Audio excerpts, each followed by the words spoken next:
Good afternoon. Shall I welcome you both all? Please join the seats so that we can start the longest session in our working program for today, which is the second session about the Istanbul Convention, the gold standard in fighting violence against women. And I would also require a little bit of silence on the part behind the scene.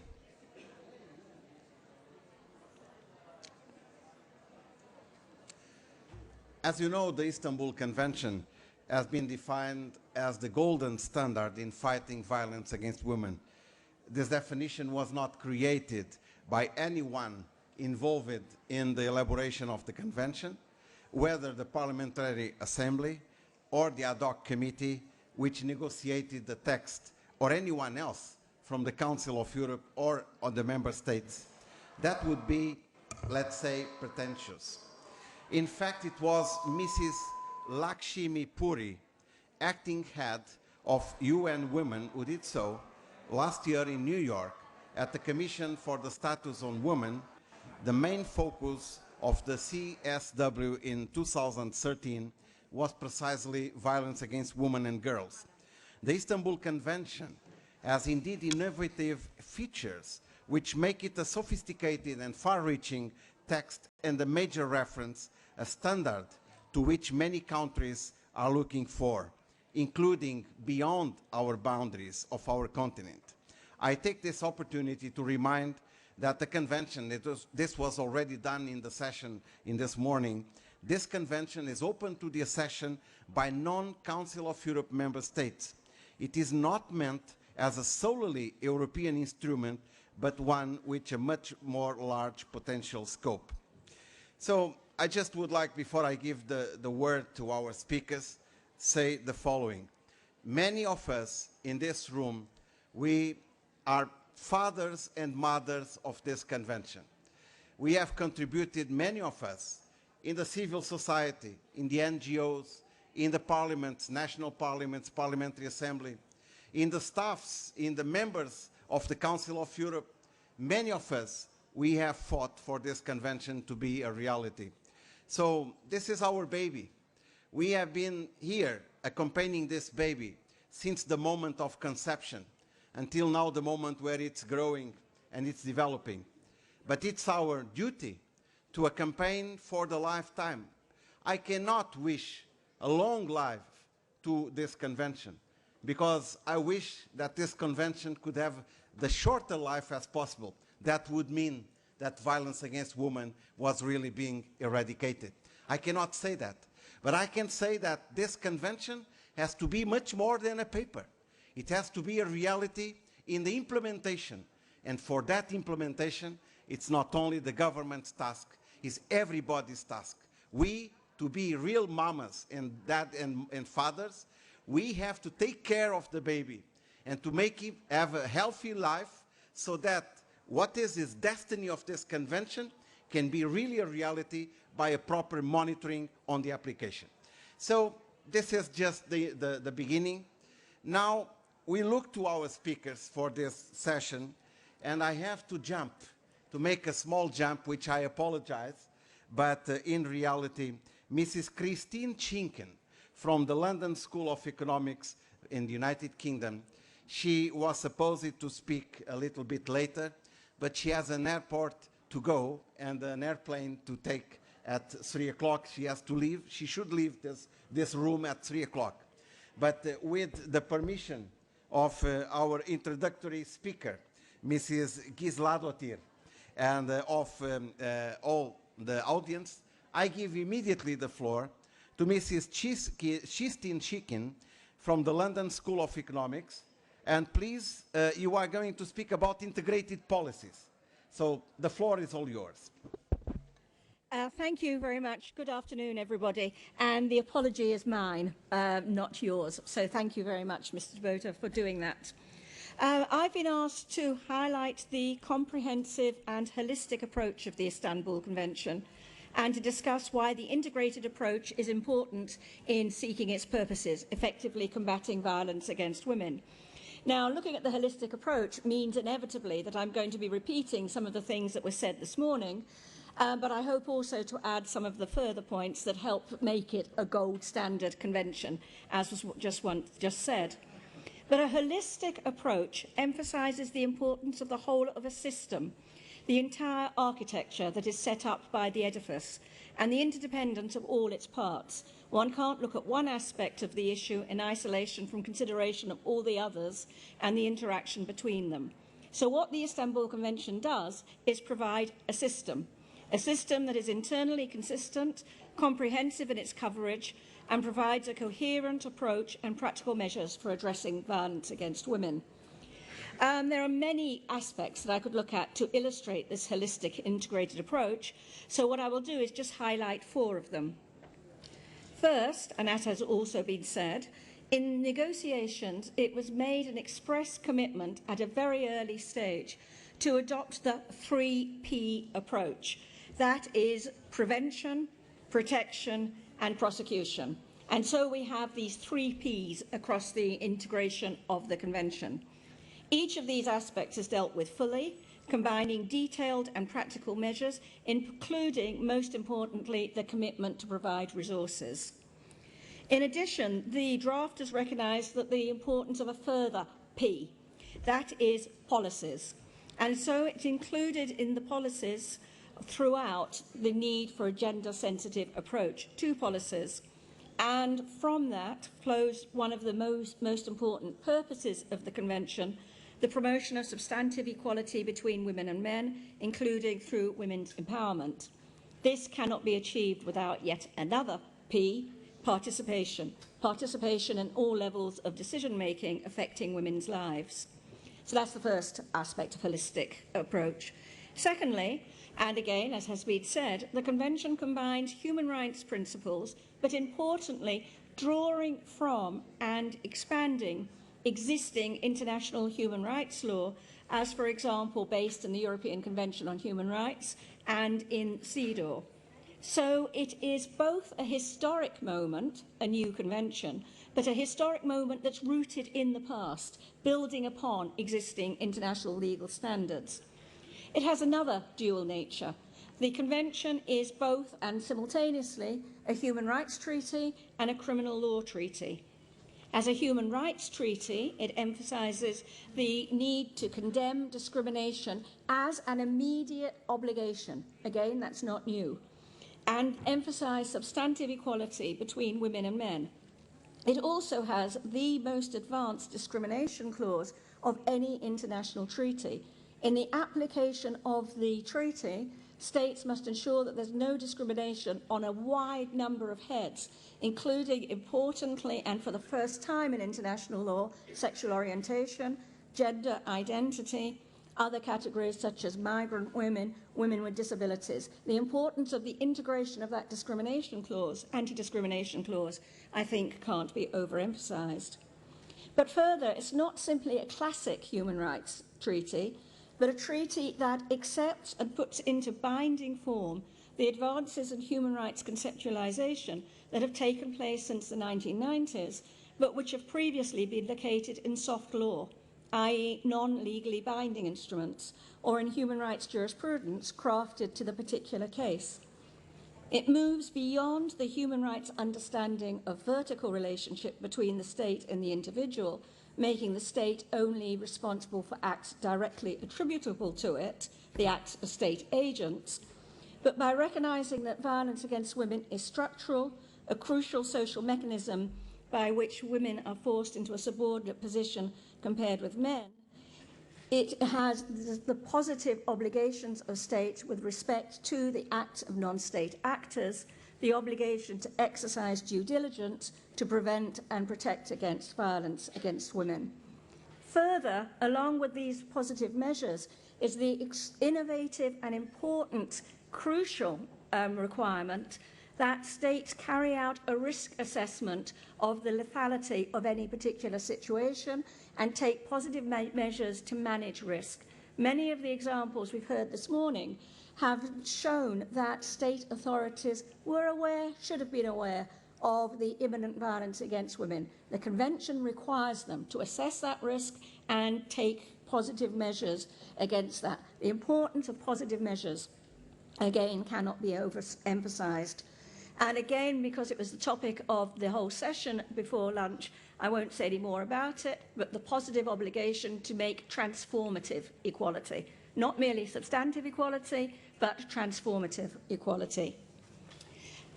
As a criminal law treaty, as well as a human rights law treaty, it of course defines gender-based violence against women in a holistic way that encompasses the sites of violence, the family, the community, and the state, which we often tend to forget, identifies its multiple forms through defining a range of specific criminal offences, demonstrating both the breadth and diversity, yet commonality of the manifestations of violence against women. It brings coherence to the concept, highlighting that these acts are not random or chance, but are rooted in inequality and gender bias. This is furthered by the scope article that requires that the Convention is also applicable in armed conflict. It thus requires internalisation and incorporation of international standards and definitions, reform of national criminal law and procedure. This takes the Istanbul Convention beyond the jurisprudence of the European Court of Human Rights, for example, and the jurisprudence of the Court in applying the European Convention to violence against women. The Court, and CEDAW similarly in its opinions, can only look at the actions of a particular state in a particular case to see if they are in violation of the Convention and make recommendations. The Istanbul Convention requires legislation and requires content to that legislation. Third, the third way in which it is holistic, it is both gender-specific, targeting and combating violence against women and girls, of course, as experienced by women and girls. For example, in its inclusion of economic and psychological violence, its recognition of the fear caused by stalking and harassment. But it's also gender-neutral in some ways, recognising the need to take account of other victims of violence and thus encouraging the application of the Convention to all victims of gender-based violence. Fourth, the Convention is holistic in that it requires a combination of efforts from many sources for its success.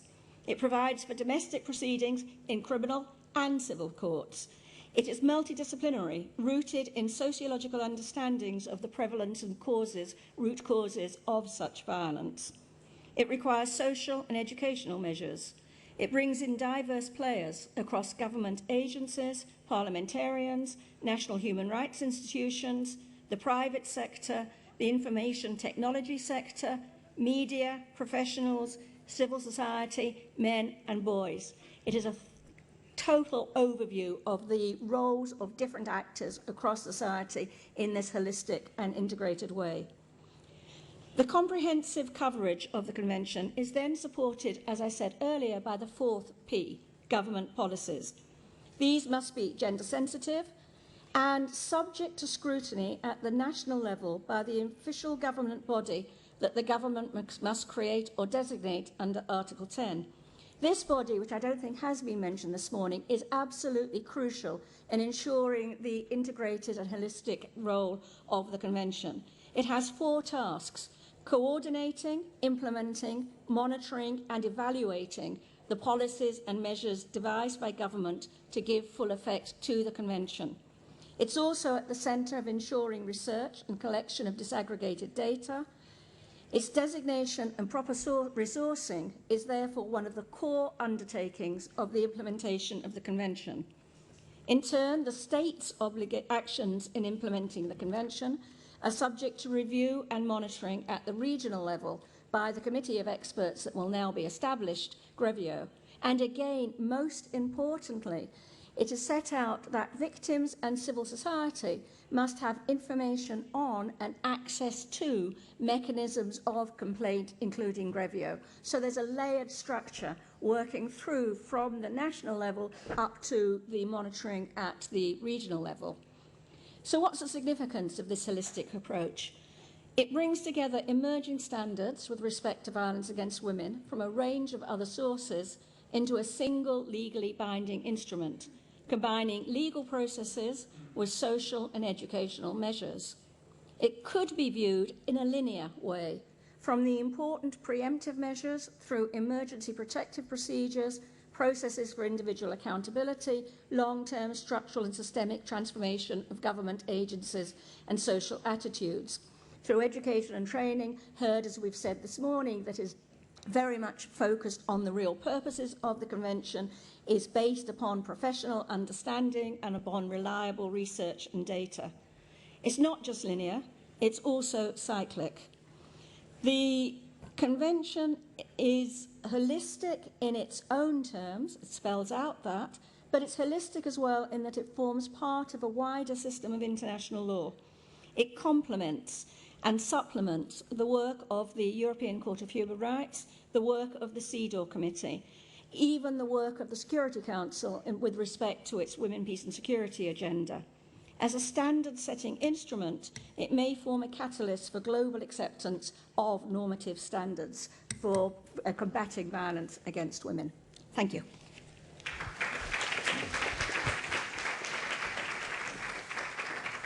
Thank you very much, Christine Chinken. We wish you a very good flight back home, and we continue our works now, yes, with the introductory speech. We have here with us Mrs. Ingebjörg Gisladottir. She is the Regional Director for Europe and Central Asia of the UN Women. Thank you very much for being here today with us. And you know, UN Women is a major player in the field of the women's rights at the global level, and specifically also on fighting on violence. Your contribution will be an opportunity to learn more about the impact you think that Istanbul Convention can have in this fight for us all. Thank you very much. You have the floor.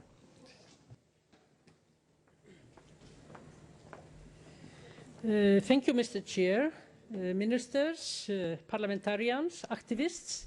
It gives me a pleasure to be with you here today to celebrate the Istanbul Convention, and I think we have a lot to celebrate.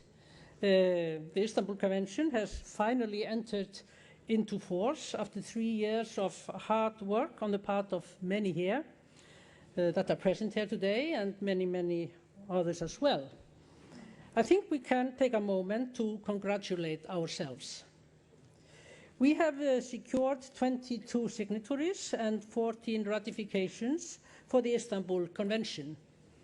What this means is that in the 14 countries that have ratified the Convention, women can be assured of a government response to violence that conforms with the gold standard, which is what the Istanbul Convention has widely and rightly been hailed as.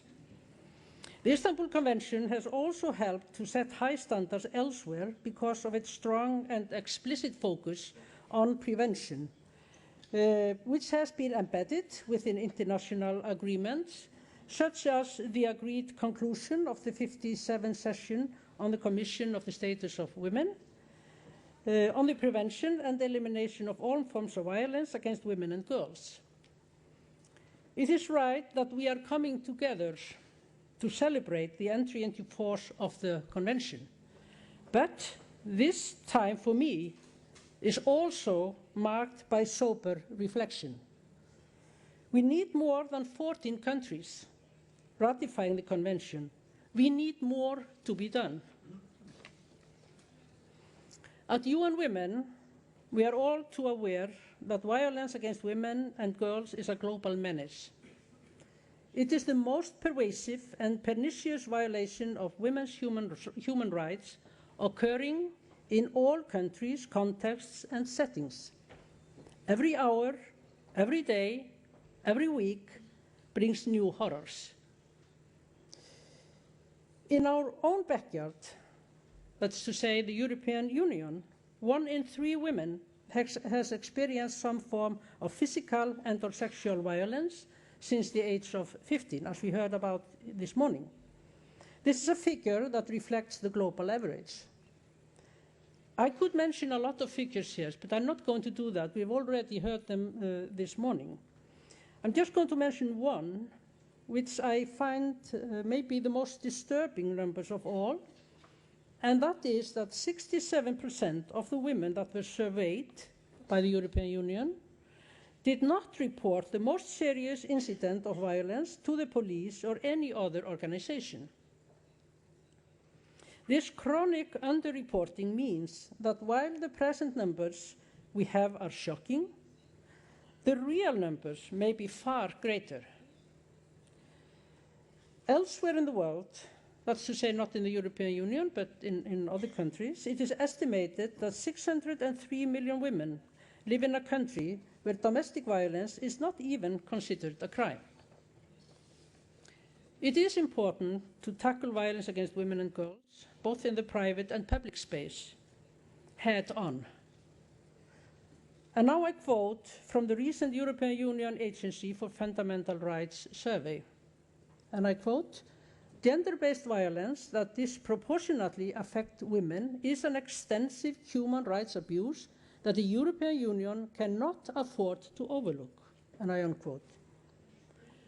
We welcome the 14 ratifications and 22 signatories to the Istanbul Convention, but we need more.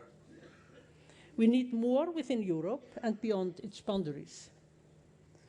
We need every woman in every country in the world to be assured that her government is doing everything it possibly can in the areas of prevention, protection and services, prosecution, laws and policies to ensure that she is able to live free from violence.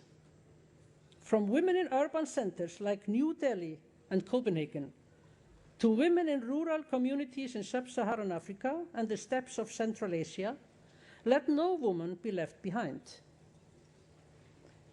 We who work on women's rights know that 2015 is a historic year for us. The convergence of Beijing plus 20, that's to say we are celebrating that there are 20 years since the Beijing Declaration of Action was adopted, that the convergence of that declaration with the finalization of the Sustainable Development Goals presents a unique and unprecedented opportunity for us to ensure that women's rights are at the heart and soul of our planet's development agenda for our foreseeable future. As of today, the proposal for the proposed Sustainable Development Goals includes the standalone gender goal. It's Goal 5, which is, and I quote, "to achieve gender equality and empower all women and girls." That's a big promise. And gender is also mainstreamed across the other goals. Eliminating all forms of violence against women and girls in public and private spheres, as well as all harmful practices, are among the key indicators under Goal 5. The new framework will be a universal one, and the Istanbul Convention will be a means to holding countries accountable to achieving their ending violence against women obligations under the new framework.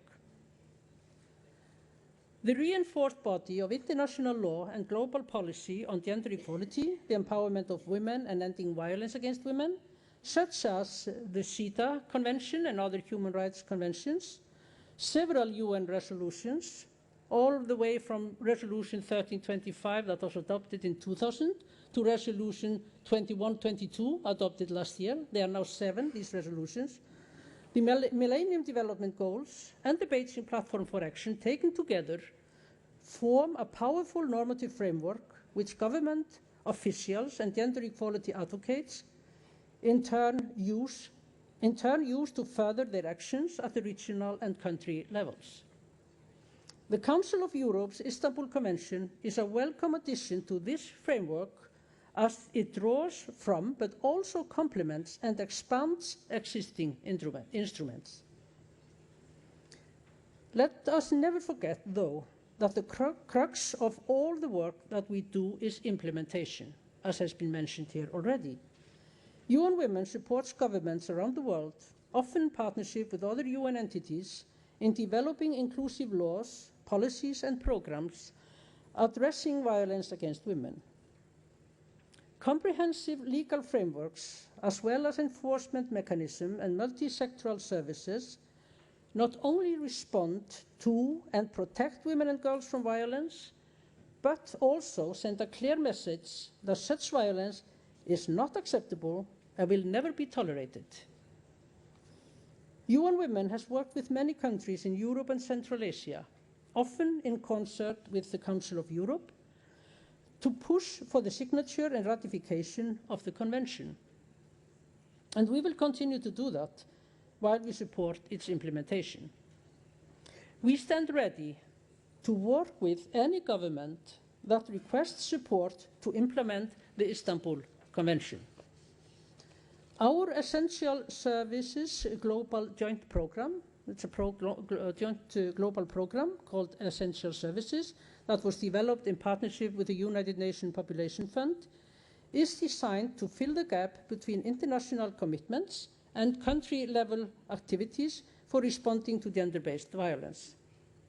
It will assist countries in fulfilling their international obligations to provide quality services, as well as increase access to services for women and girls, irrespective of where they live.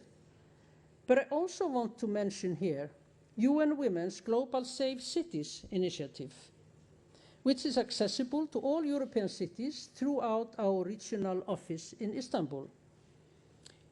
And it is working with governments, civil society, private sector, UN agencies, and other partners to create safe public spaces, both with and for women and girls.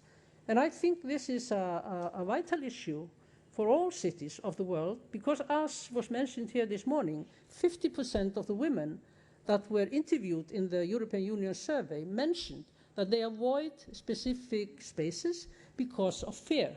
And this we need to change. We need to make cities safe for women as for men. We at UN Women are doing everything we can to bridge the gap between rhetoric and reality. And we urge you to join us in this fight. As much as we are doing, we need to do more, much more.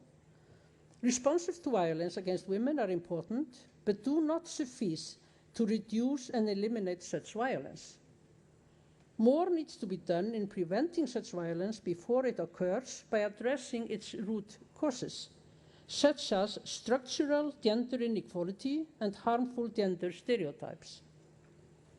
We need to make sure that whatever we are doing is empowering for women and girls, recognizing them as agents for real change and supporting them in realizing their full potential. The message cannot be repeated enough times. Violence is never acceptable, under any circumstances, in any context, in any culture, in any country.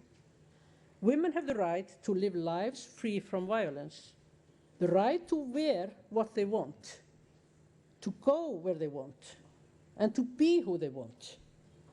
So let us now, with partners such as the Council of Europe, other UN agencies, governments, and civil society advocates across the world, focus on implementation and action to work towards ending violence against all women and girls. Thank you.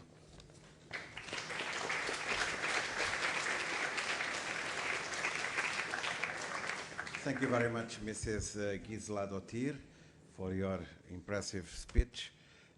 Let me, first of all, just to inform you, and forgive me, but I forgot to tell you, our colleagues from Italy, our delegation, they say that if any member of the audience, they wish to go to visit the Parliament, and they did not so before, at the end of our works, there will be another tour guided to the Parliament. So if you wish to go, you had not the opportunity, you have a second chance now. Thank you very much. So as I said, look, from the figures of the FRA survey, the one that frightens me most is the one that says that 2/3 of the women, they did not denunciate the violence from partners. 2/3. And outside of this partnership, 3/4 of the women, they did not denunciate it. This frightens me because it says that all the statistics that we have been knowing up to now, they don't mean anything. The reality is much worse than that. Because for any reason, for many reasons, the women, they don't go and they don't denounce the violence that they suffer. That is, for me, the worst.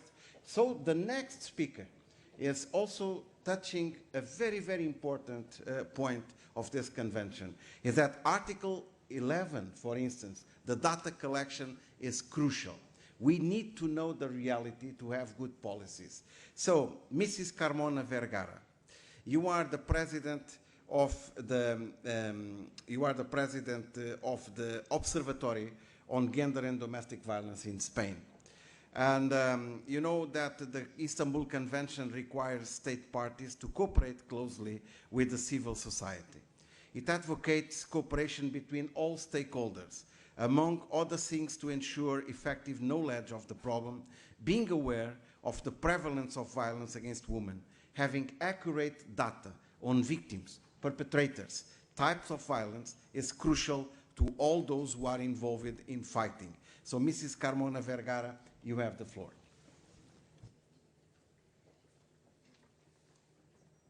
Grazie. Buonasera. È un onore.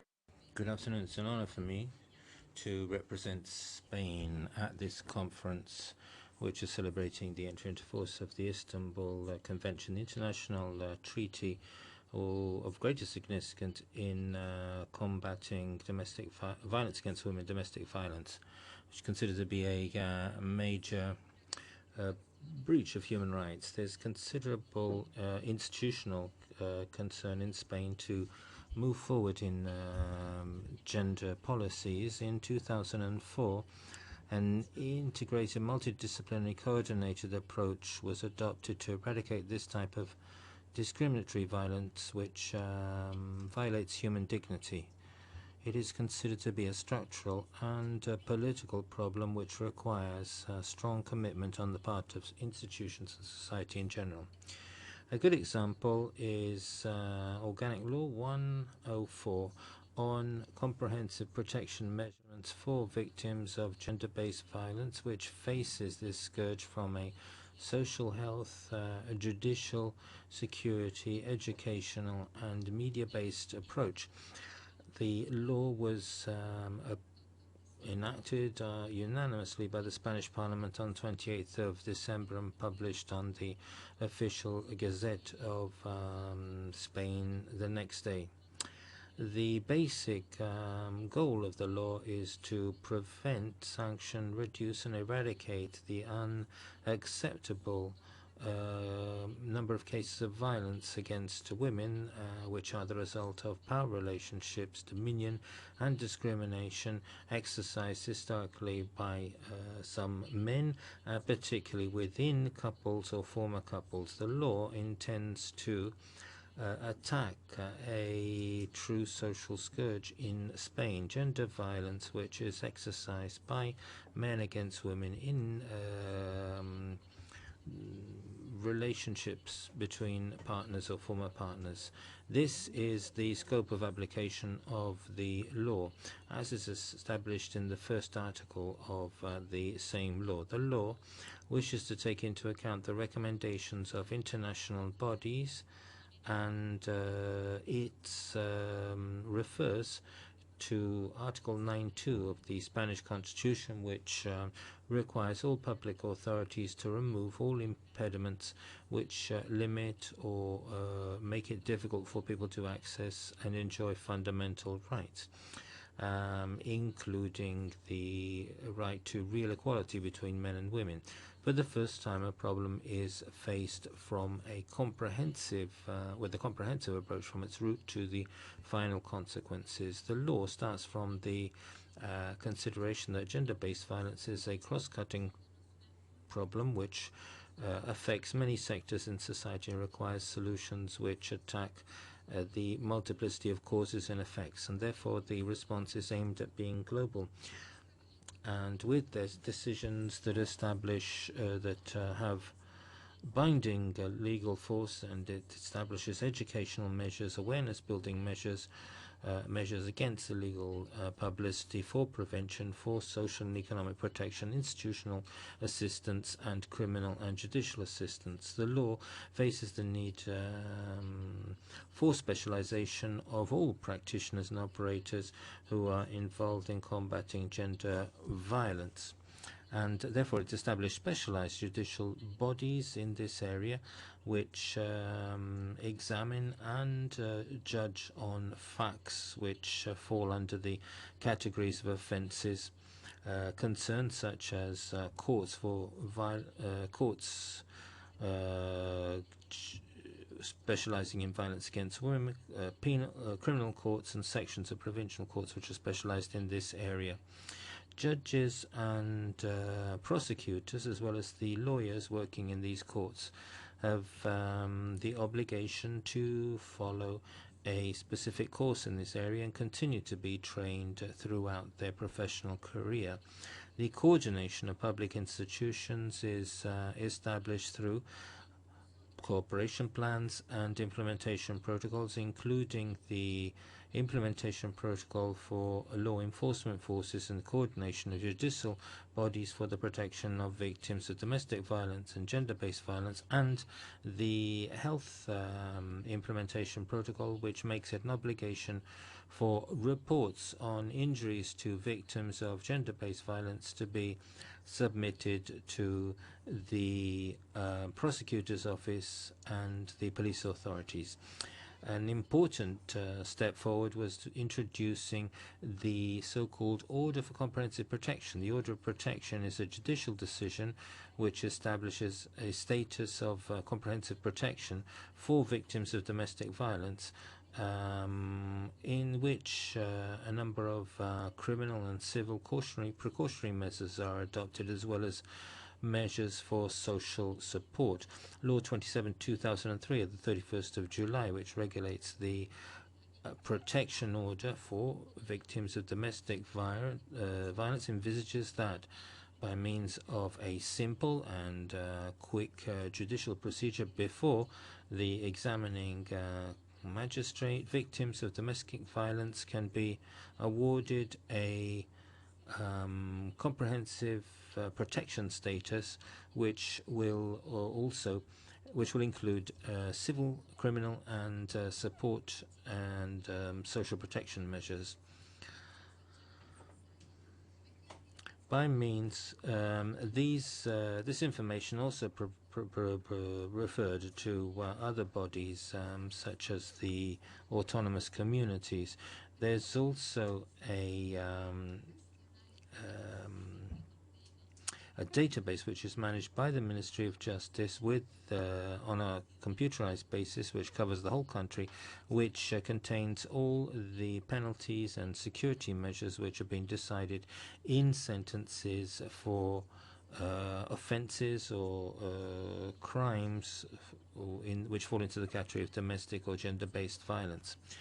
This information is provided to courts and the prosecutor's office, the investigating police, the autonomous communities, and government offices and sub-offices in order to be used in criminal and civil cases, and for the adoption, the amendment, the execution, and the follow-up of protection and support measures.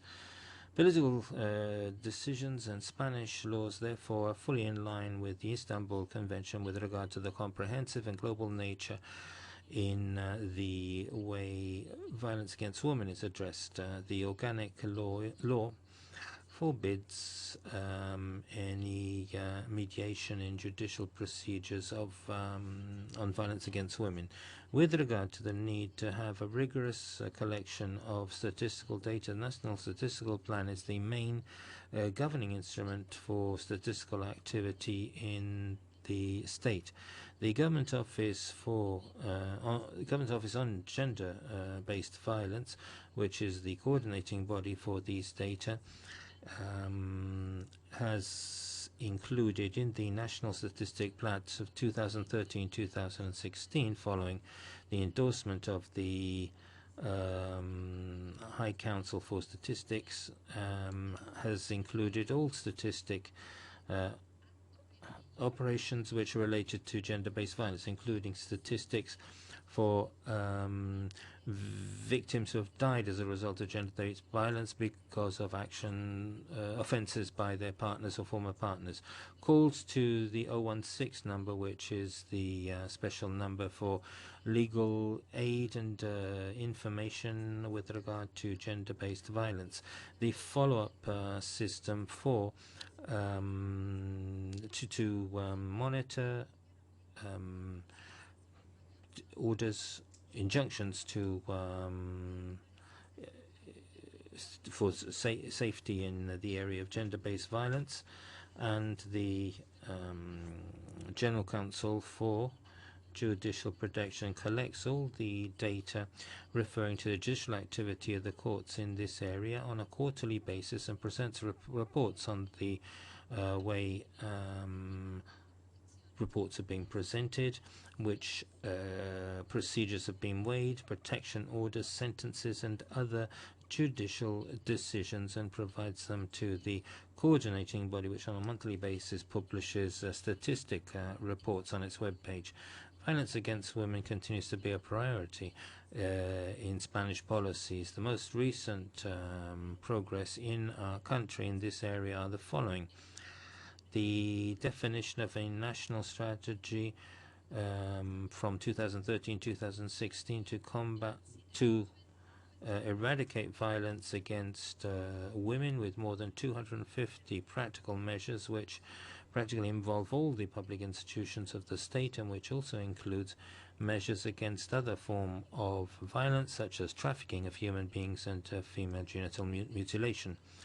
The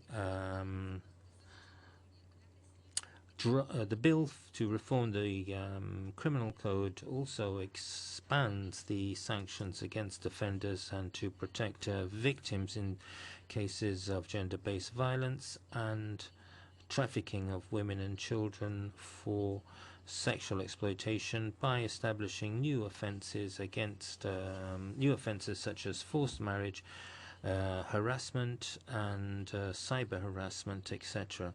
The Bill of Law on free legal assistance extends this benefit not just it sends them to all women independently of their financial resources, and it makes it possible for women to receive the utmost information from specialized personnel. The bill on the status of victims places center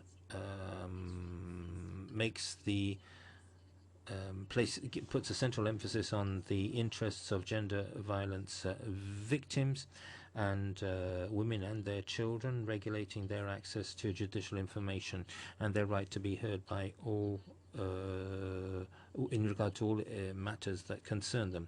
Then we have the Judicial Observatory. This Observatory on Domestic and Gender-Based Violence was established in 2002. The chair has asked the speaker to conclude. This observatory was established by has three ministries: Ministry of Interior, Justice, and Health. And I'd like to conclude with regard to the observatory. This observatory is also works for awareness building and also acknowledges and presents an award to organizations which have done outstanding work in this area. This year it was given to Ate Maldano, General Prosecutor of State Prosecutor in Guatemala, and the Office for Fundamental Rights of the European Union. So congratulations to Martin. Muchas gracias, señora Carmona, por compartir con nosotros. Thank you, Mrs. Carmona, for having shared the experience of Spain with us. And there's so much to be said. I'm sure that a whole conference wouldn't be enough to tell us all about what has been done so well in Spain. To the second part of our session, we have already spoken a lot and well in the morning and in the first part of this session about the prevention. Now we're going to prosecution, bringing justice home for all women victims of violence. And in this part of our session, we will listen to three different approaches from people that deal today, every day, with the violence against women cases. So that's the case that we have the opportunity to listen to a magistrate, to a police officer, and a civil servant on the social services. So there are 3 different perspectives, and from different countries. I mean, from Italy and Sweden. So it's important that we share also with these speakers. We will start by listening to Mrs. Maria Monteleone. She is a magistrate specialized on cases of violence against women. Please talk to us about your experience on the field. Grazie. Thank you. And I would like to thank the Chamber of Deputies, and in particular, President of the Chamber of Deputies, Mrs. Laura Boldrini, for the honor of being invited to this conference, which is for me not only a very important opportunity to learn more about gender violence, which I have responsibility in combating and repressing, but it's also the opportunity for us to together work to improve the activity of the judiciary and law enforcement agencies.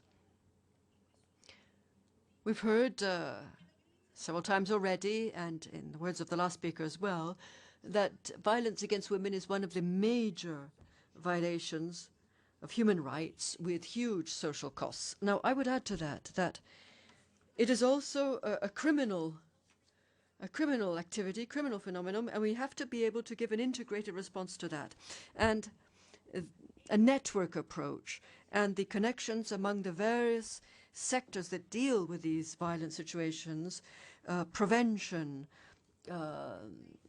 investigation, activities and protection are all connected.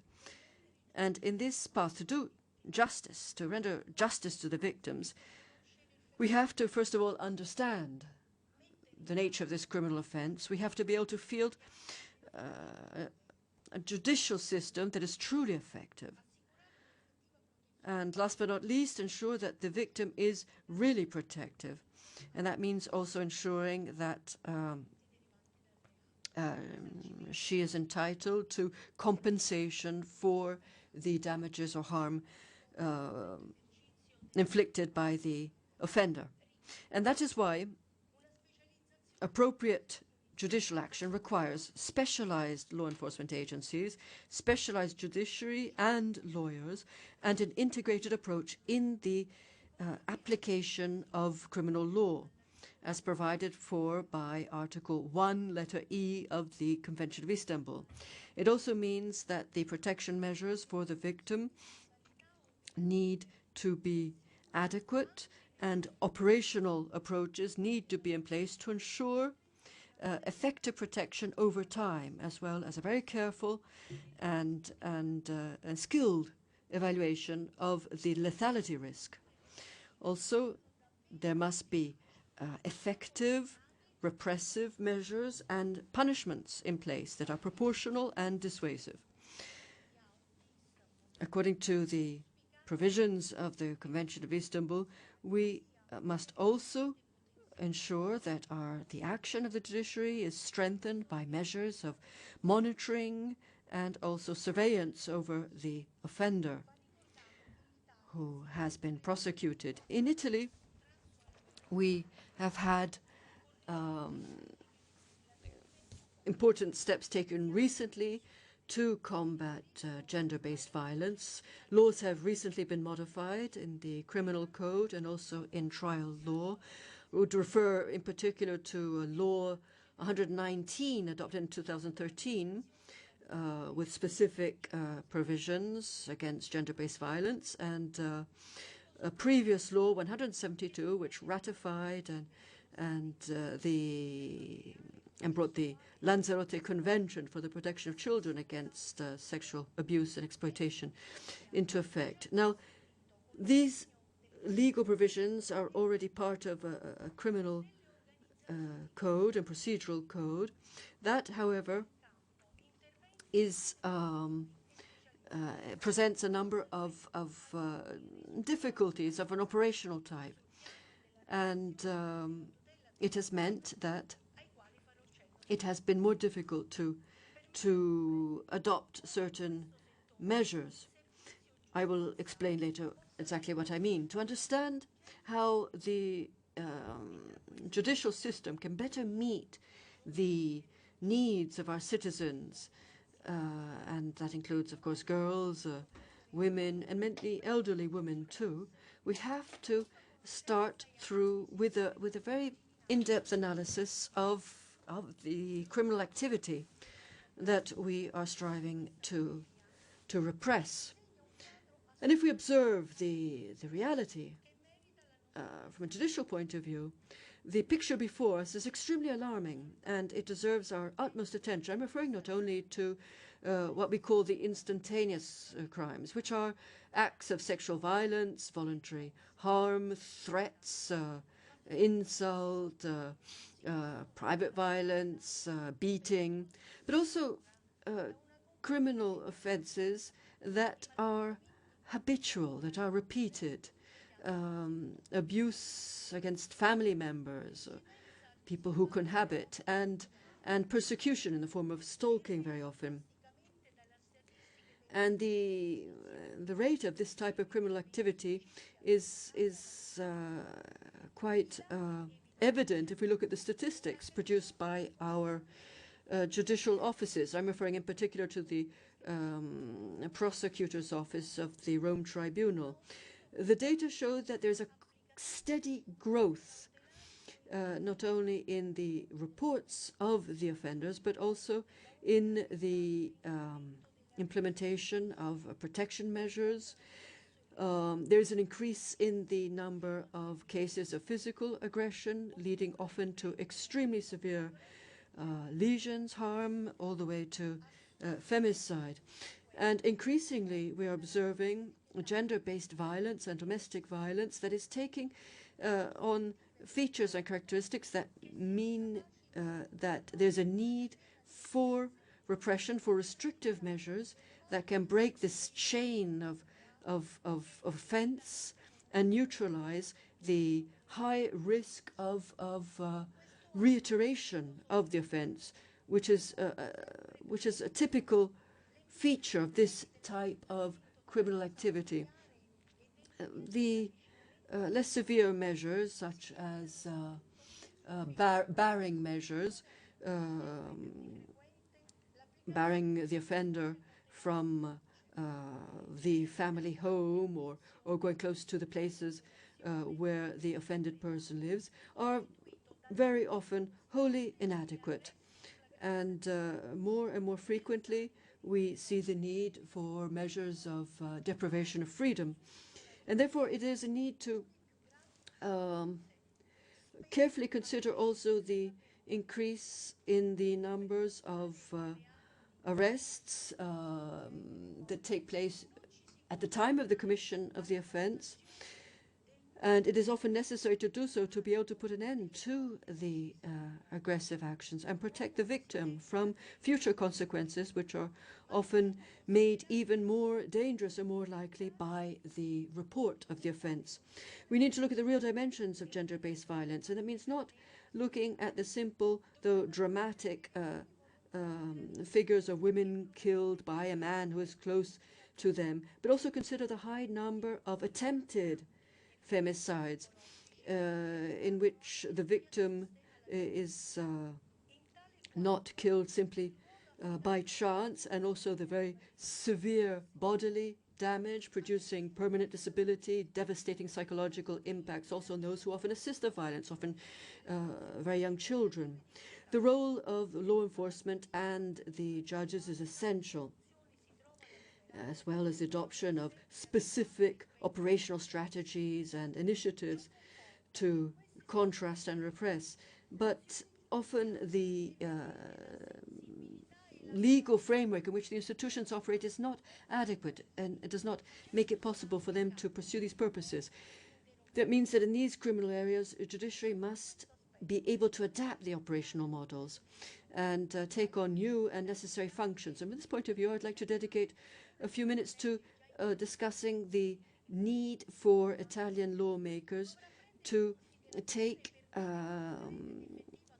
measures to truly and effectively implement the Istanbul Convention. Effectively combating gender-based violence requires a very specialized form of investigation because of the specific character of this criminal activity. We need to redefine the repressive role of the state and the criminal procedural approach in these cases, and this referring not only to the relations between law enforcement agencies and the judiciary, but also recognizing the role of the victim and defense in the trial. Very often the aggression takes place in a very advanced stage of the crime, an advanced stage of the criminal progression, when violence has been incurred, has been repeated, a threshold that can no longer be tolerated has been crossed, silence has been imposed for a long time on the victim, who finally turns to the law enforcement agents. And this is often the outcome of a long series of insults, humiliations, offense, reiterated and habitual behavior that the woman had not in the past had the courage to report at the time of the commission of these activities. And this cannot simply be ignored by those who receive a report of this offense, but they must know how to relate to the victim in the appropriate way.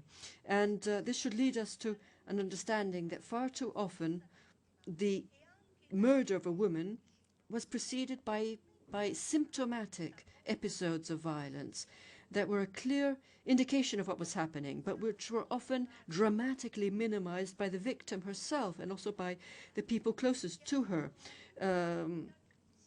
and was neglected culpably, often by those responsible for the investigation themselves.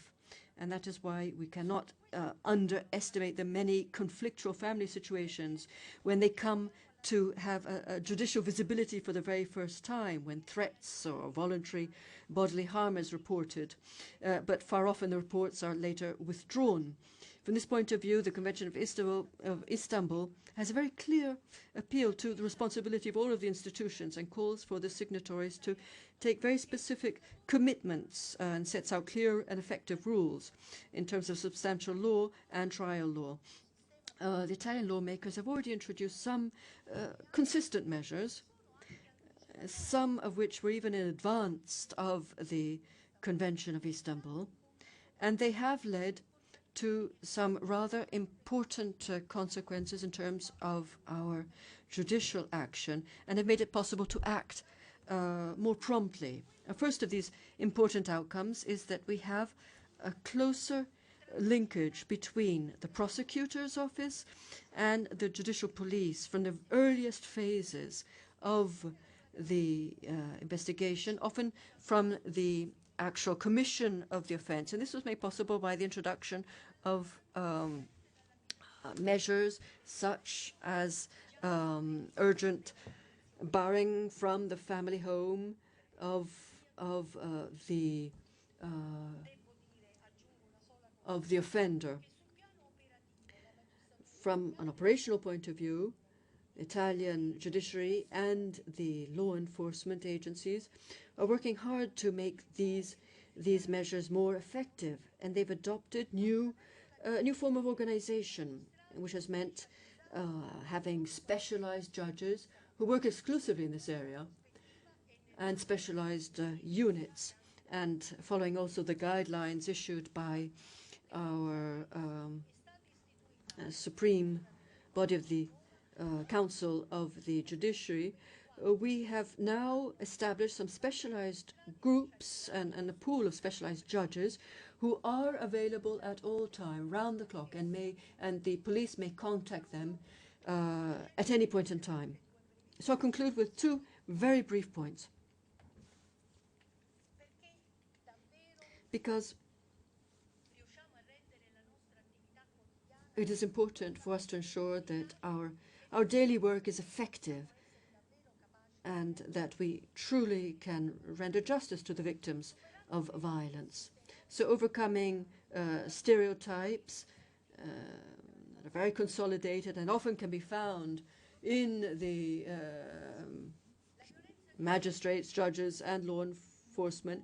It's important to understand that this violence, gender-based violence, can never be considered a private matter. It's not simply a matter of relationship between the victim and the offender, but it really profoundly affects the basis, the basic cell of society, which is the family, and therefore society. So it means we must do all we can to free the victim from fear and to help her become aware of her own rights and understand that the power of men is not in their strength, but also in women's giving in to this violence. And so in the new criminal court, which has been enriched by the application of the principles embodied in the Convention of Istanbul, and also the legal experience that has been gained and shared by the signatories, we have a great opportunity to ensure that women may be freed from this scourge. And it's true that violence against women is not only one of the main violations of human rights in the world, which has huge social costs, but also a criminal phenomenon that blocks the evolution of peoples. Thank you. The speeches that we have been listening, they are precious. And I also ask Dr. Monteleone to give us a copy of your speech so that with time we can take all the suggestions that are very relevant and important that you are doing there. So please excuse us, but I have to manage the time, and the time is not elastic. So now we go a little more to the north, to Sweden. You know, Sweden is a country where gender equality is one of the top priorities for a long time, and they have made quite advances on all these issues, including on violence against women. We have here today with us, as I said before, but Mrs. Anna Gustafsson is superintendent and project leader in the Scan County Police Authority. And also Mrs. Margot Olsen is the coordinator of the Integrated Domestic Violence Program at the Central Administration of Social Services of Malmö. So I give the floor to you, and you manage by your own the 10 minutes you have available together. So it's a duo.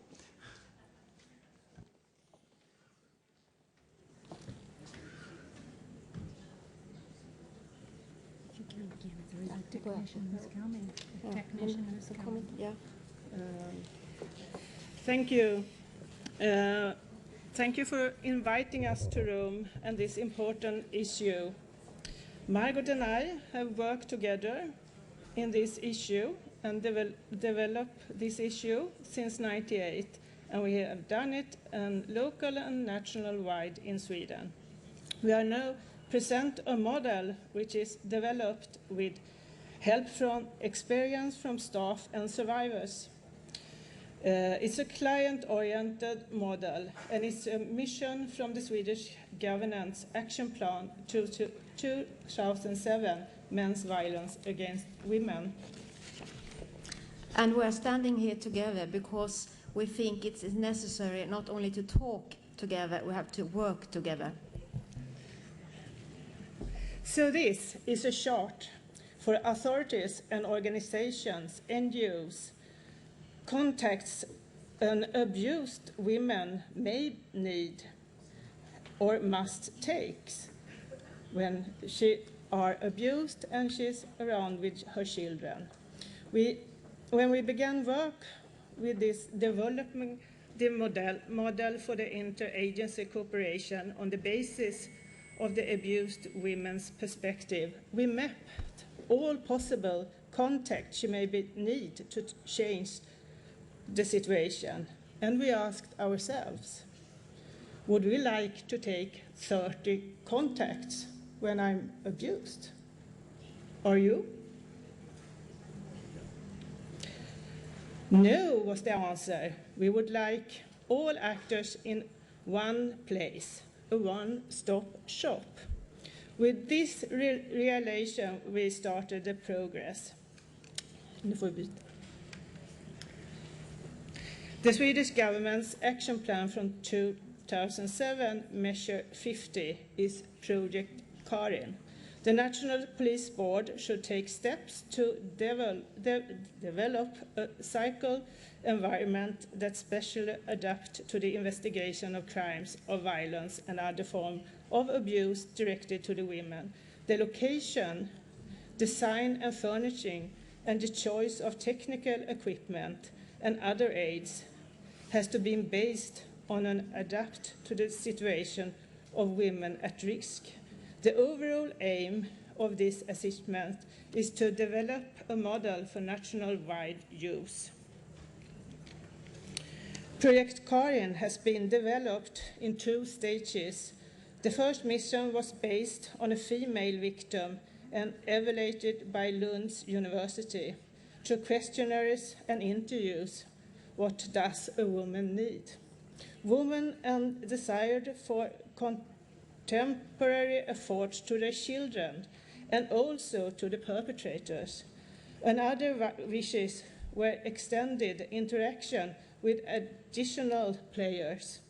Many women get health problems, and it can result also in unemployment. Violence against women is a society problem, and the government gave us a second mission to develop Karin from a holistic perspective. And the purpose of Karin is better coordination between the authorities to ensure that appropriate risk assessment are carried out, to improve the investigation, to provide crisis support and protection of women and children, to increase motivation and treatment of offenders. And now, from planning to act. Yes. As you can see here is a model of how we work, because Concept Karin or Project Karin it's a one-stop shop. So it's a place where the woman can go and she could get many sorts of help at the same time. And it starts with a police investigation and a police report. And then we have parallel processes, because we both have criminal justice and the criminal process, and we have a social process and a social services help at the same time. And you can see here is the police report. And at first, of course, the police has to ensure that you have all the evidence. And the prosecutor is another actor at the Karin, and they are evaluating the evidences. And if needed, they also make a forensic examination, and we have a special room at Karin where we can do these examinations.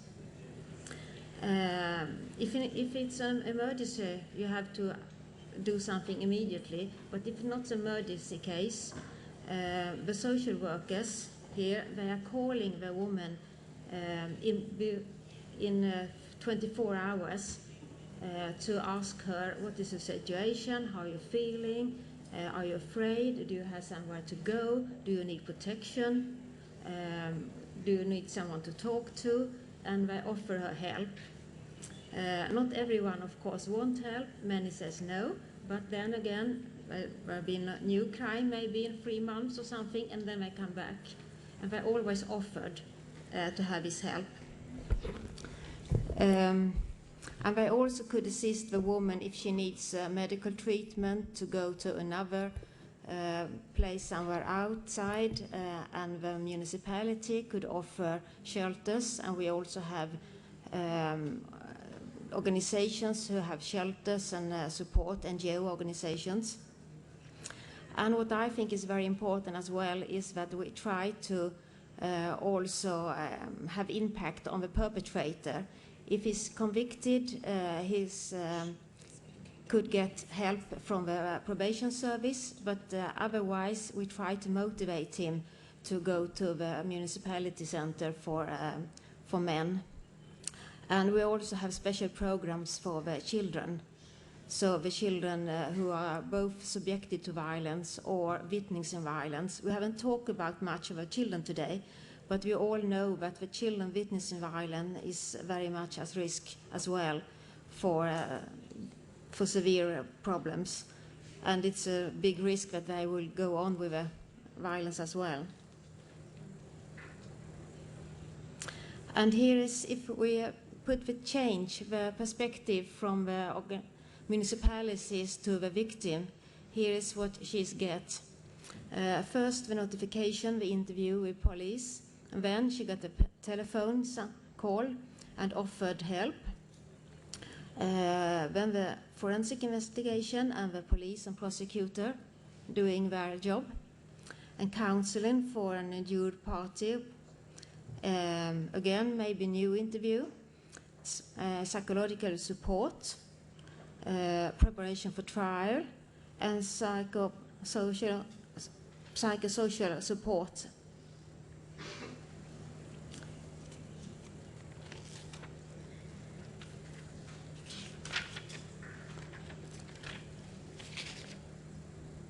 And conclusions.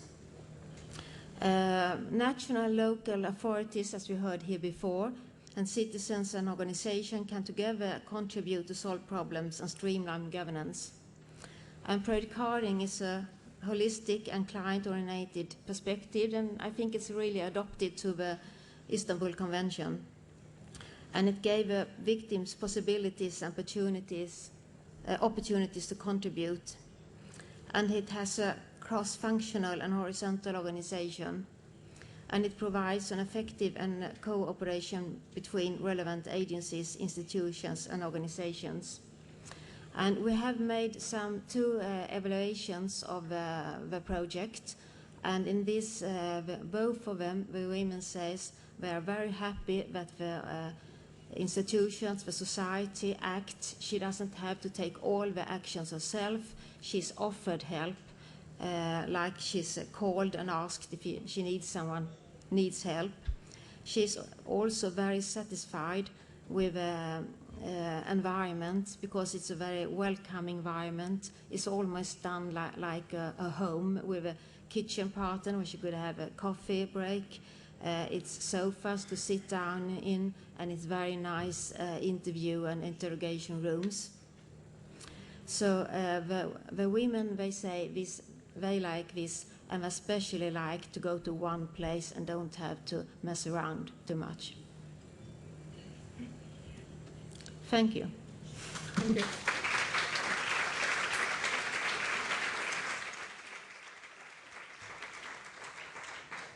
Thank you very much, Mrs. Anna Gustafsson and Margaret Olsen, for having managed properly your available time.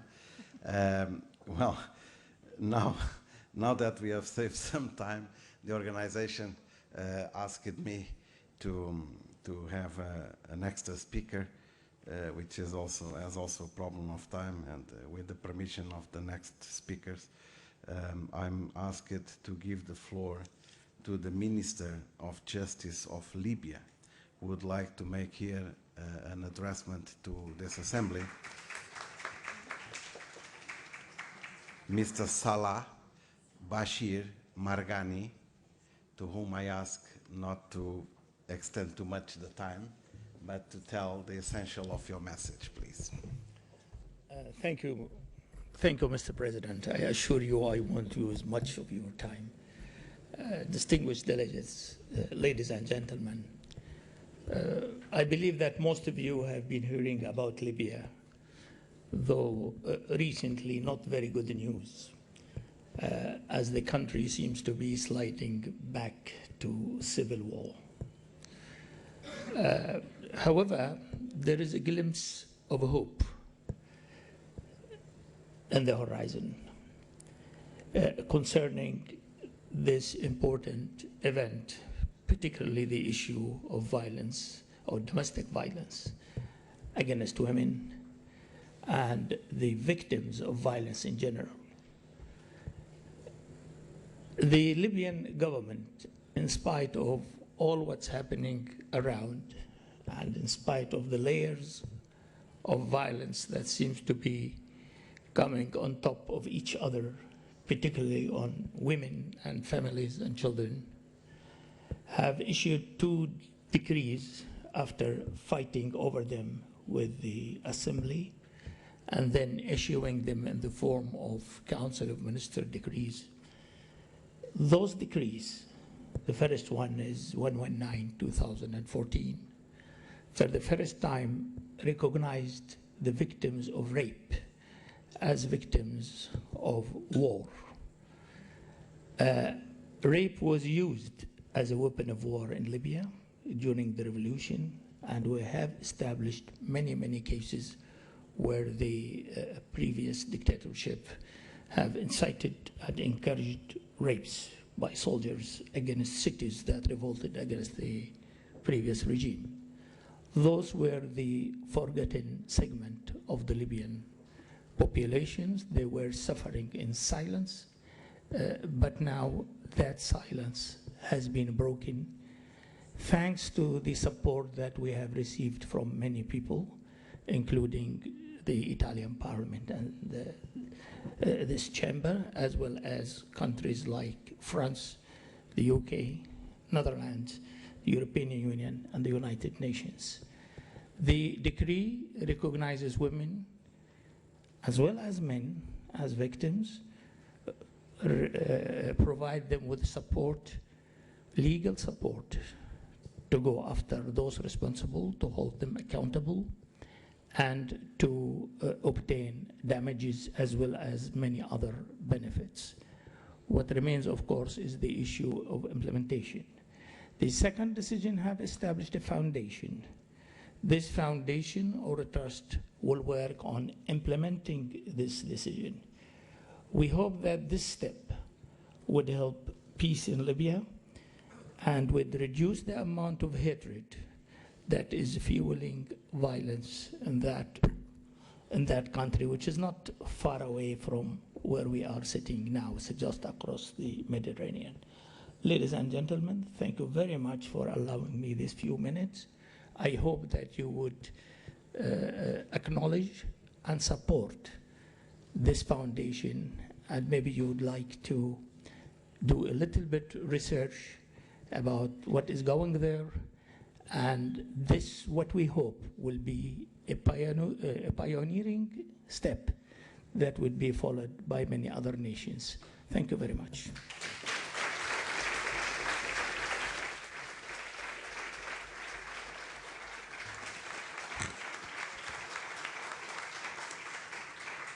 Thank you very much, Mr. Minister, for the important news you brought to us.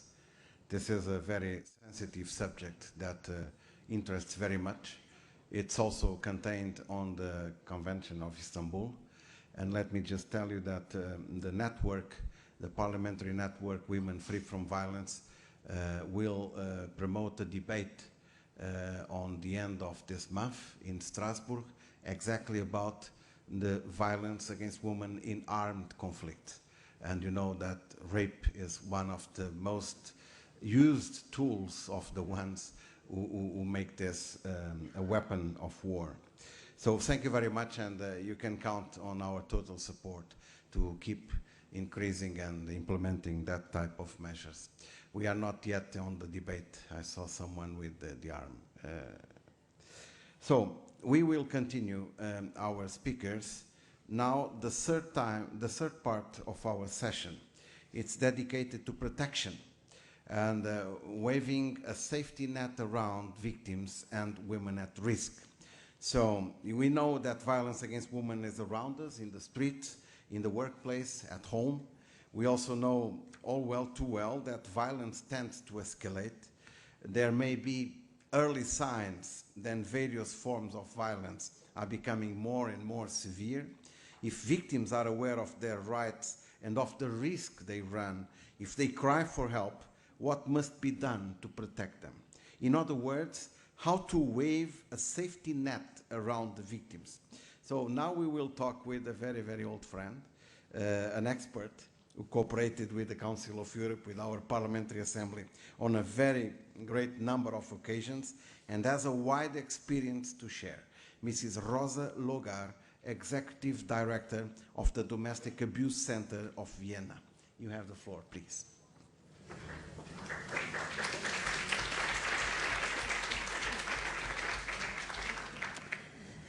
Thank you, Jose.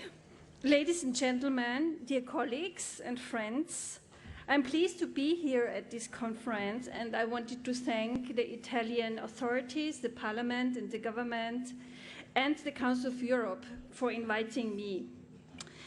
As a former member of the CAVIO committee, I'm very proud to be here today at this celebration. I also wanted to take the opportunity to thank my colleagues from the CAVIO.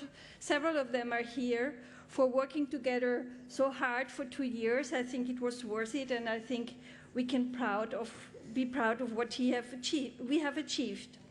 I also want to express my gratefulness to the Austrian Minister for Education and Women's Affairs, Gabriele Battaini-Dragoni, who would have liked to come to this conference but was not able.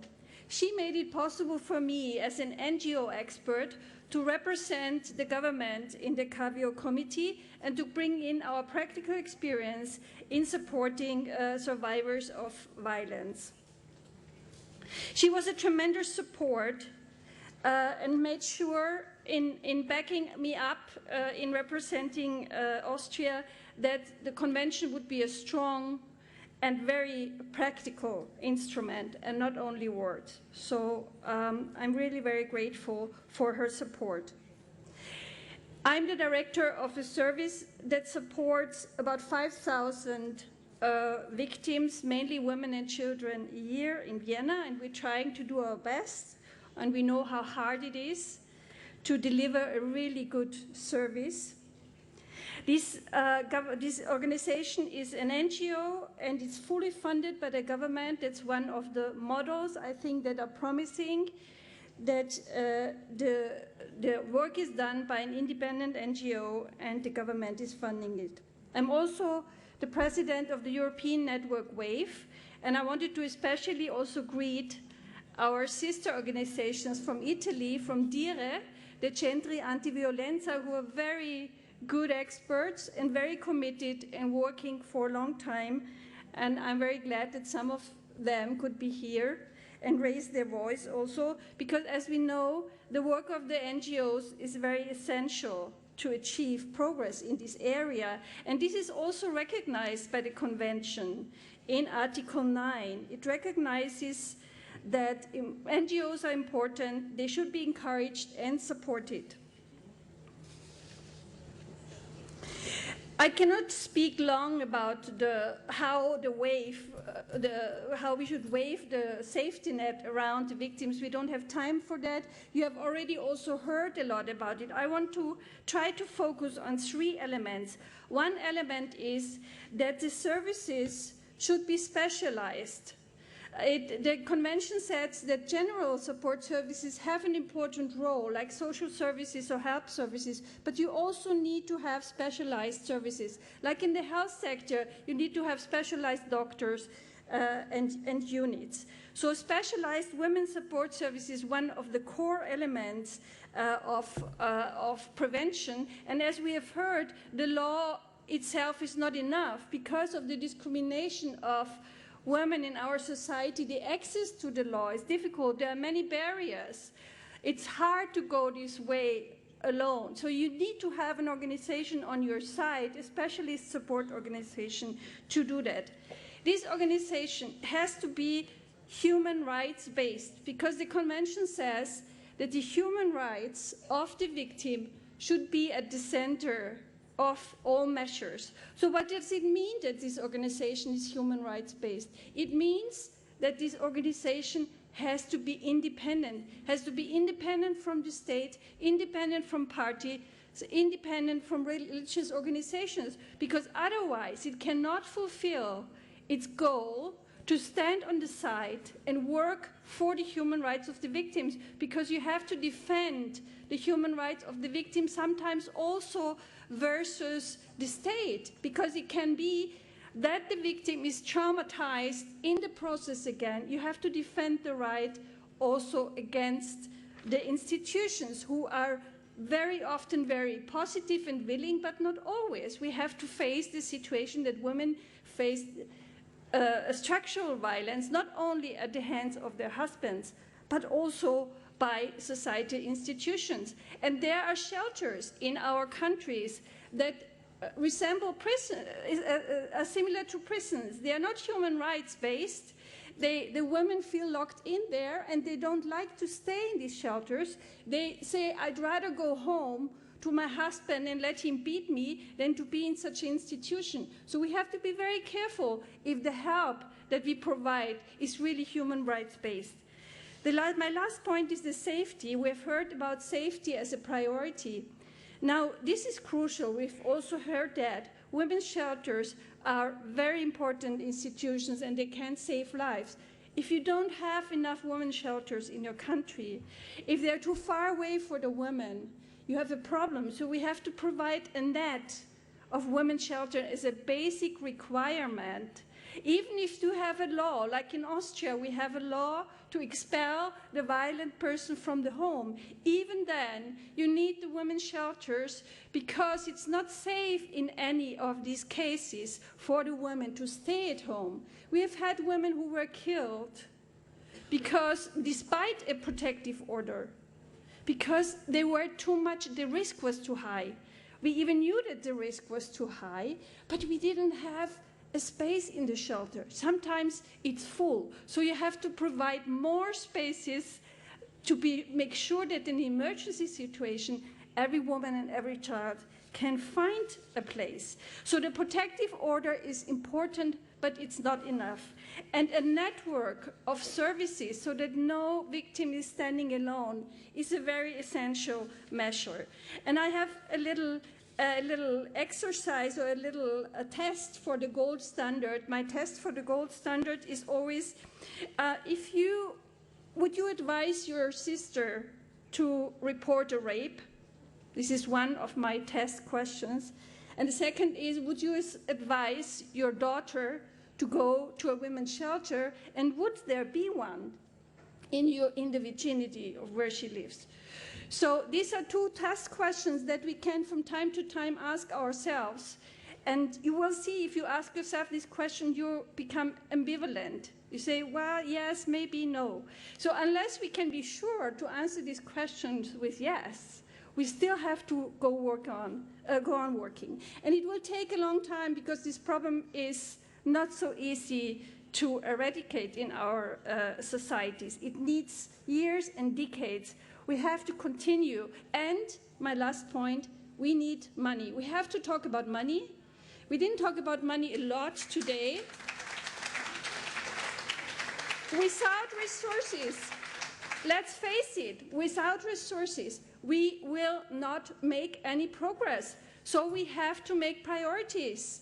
I mean, I'm not against football, but we invest a lot of money in sports, for instance, without a question. Why? And when it comes to women's shelters or women's organizations, there is no money. So please, we have to be able to afford these basic services in our societies. Thank you.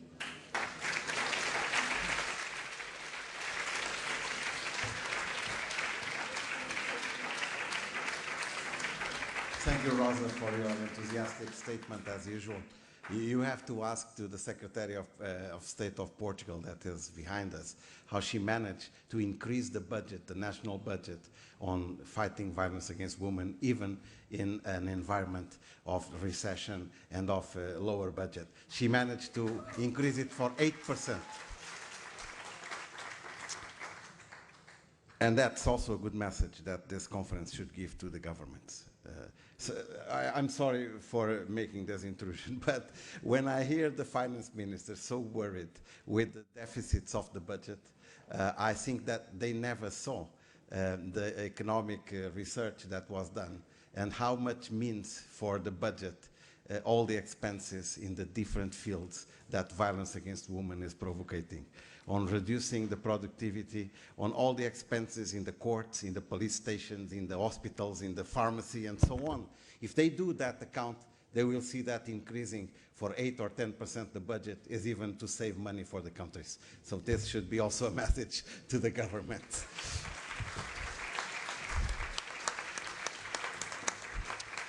Anyway, we continue to finish our session on the speakers list. Now I give the floor to Mrs. Michelle Levoy. She is director of the Platform for International Cooperation on undocumented migrants. So granting protection to victims of violence, irrespective of their status, even when they are undocumented migrants, is a major added value of this Istanbul Convention. I'm very proud because I also brought the contribution of the Parliamentary Assembly to put this protection to those type of migrants that are double, triple victims. They are victims because they are women, they are victims because they are migrants, and they are victims because they are undocumented migrants. So this is in the convention because we, in the Parliamentary Assembly, we fought for that and we gave that proposition. You have the floor, please. Thank you very much, Mr. Bota, for your commitment, for the commitment of all of the mothers and fathers of this convention in the room. And also, I would also like to say it's an honor to follow Rosa on this panel for her longstanding commitment, but also because she sees women's rights and migrants' rights as interlinked. There's no difference. And actually, on August 1st, our organizations, together with the European Network of Migrant Women, did a joint press release to say how important the entry of force of this convention is for migrant women. So what I'd like to do here is just to outline how we see the importance of this convention, as Mr. Bota said, particularly for undocumented migrant women. Our network is based in Brussels, but we have members all over Europe and some outside of Europe. And they're mainly organizations that are working directly with undocumented migrants. And what we see concerning undocumented women is that there are additional barriers to everything that we've been hearing up until now of women who are experiencing violence. The policies that are governing the entry, the residence, and the employment of migrant women frequently disadvantage migrant women and increase the risk of abuse. We've done some research and talked to many undocumented women throughout the continent. One of the women that we spoke to was from Mauritius, living in the UK, who was talking about the migration control policies forcing her to endure years of physical and psychological abuse at the hands of her British husband. And she said to us, quote, "He took advantage of my status being dependent on him, and when he failed to renew my residence permit and I became undocumented, it helped him. I was always scared of the police because he told me, if you go to the police, they'll deport you. It was emotional blackmail that they would take away my daughter because she's a British citizen. And if I was deported, I would never see her again. And how could I live without my daughter?" Unquote. We see also that detection practitioners are trying to control migration through detecting undocumented migrants, risk arrest and deportation of undocumented women when they want to seek justice. Immigration authorities might be the first contact, but often they're not informed about victims' rights. What we have is a situation where violence is reported, victim is deported. We have cases of Brazilians actually in Belgium who have told us that the organization they work with, cases of a woman who called the police because she was being abused by her husband, also from Brazil. Both of them were taken by immigration authorities, both put in detention, and both put on the plane together as a nice, happy, unviolent family, deported. We also see that women are turned away from shelters and other support services. Our newsletter reports on many different news items. We had a case recently of a United States citizen in Ireland who was separated from her husband. She wanted to move to a women's refuge with her children after her husband beat and sexually assaulted her. But she said that social welfare workers were hostile to her when she applied for emergency funding, threatening that they would call the police. And I think another issue for us is the lack of visibility of undocumented women in data. I think it's substantial that the FRA has conducted the survey, and the figures are alarming, as everyone has mainly said up until now. Unfortunately, we couldn't get a picture of migrant women for other limitations in the survey, but what would happen if we would? This is, I think, is an important question because the figures would be probably much higher. The studies that we do know, an NGO called CIMAD in France said that nearly 40% of 75 police stations they polled in Paris said that an undocumented woman would be arrested if she wanted to report violence.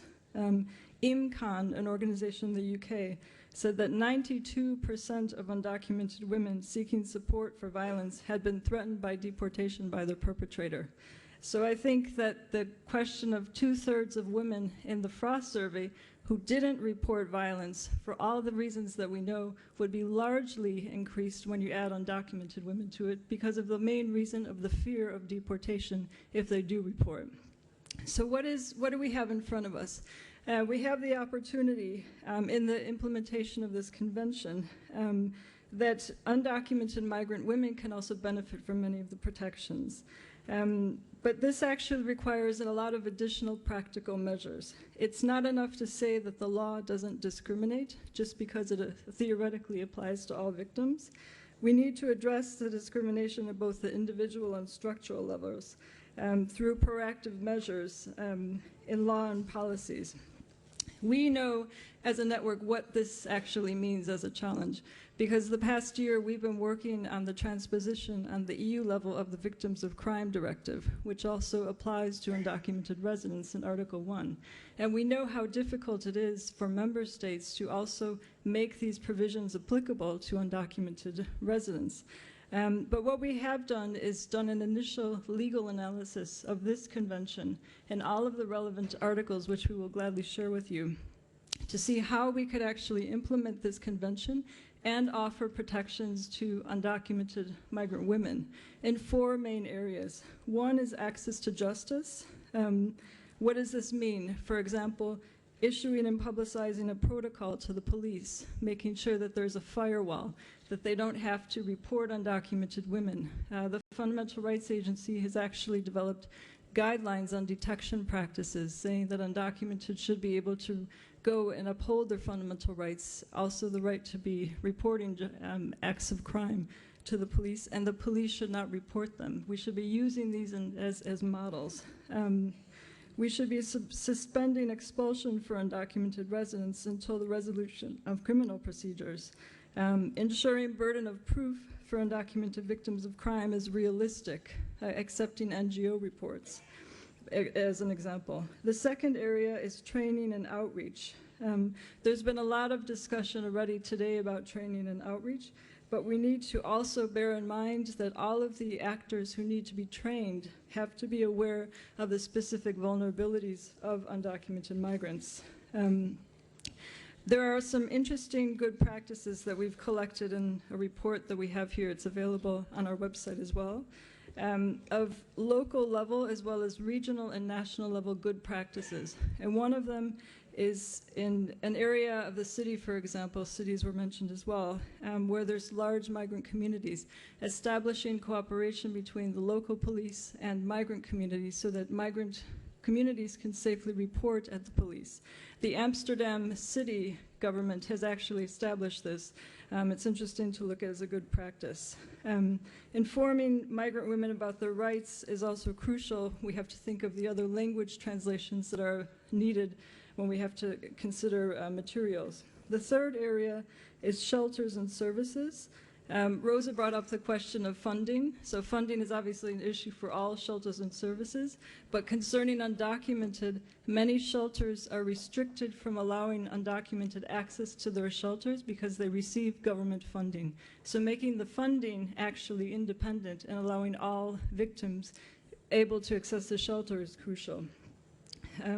The fourth area is a secure residence permit. Ensuring that laws and procedures don't tie migrants to abusive and exploitative relationships. This actually means considering protection clauses in legislation to allow migrant women with a dependent or irregular status to escape a violent relationship or a marriage. Allowing them to go and have an exceptional residence permit if they become undocumented because they are actually abused. This is actually where it's interesting to look at other good practices. In Spain, as Mr. Bota said, we could spend a whole day analyzing Spain's legislation, also for this aspect, because Spain grants a temporary residence permit to undocumented women when they are filing a complaint against their perpetrator. If the perpetrator is convicted, that can become a permanent. France used Spain's law as a model and now also has a model of its own concerning undocumented women. So I'd like to conclude here with 2 key words that I think for me sum up the way forward, as well as a lot of the discussions which I've personally found very enriching from this morning until now. So the first one is changing mindsets. I think we've seen that in the panel this morning. It was mentioned in the opening presentations as well. Women first and foremost. That's what we're talking about when we're referring to this convention. And I'd like to add to that, a woman is a woman is a woman. There's no such thing as an illegal woman. Terminology and how we talk about this is crucial. And we're actually launching a campaign, or we have a couple months ago, called Words Matter, where we're not just saying it's not only important to use irregular or undocumented in English, but we recognize the difficulties in other languages, which is why we've done a lexicon for all the EU languages of appropriate terminology for referring to undocumented.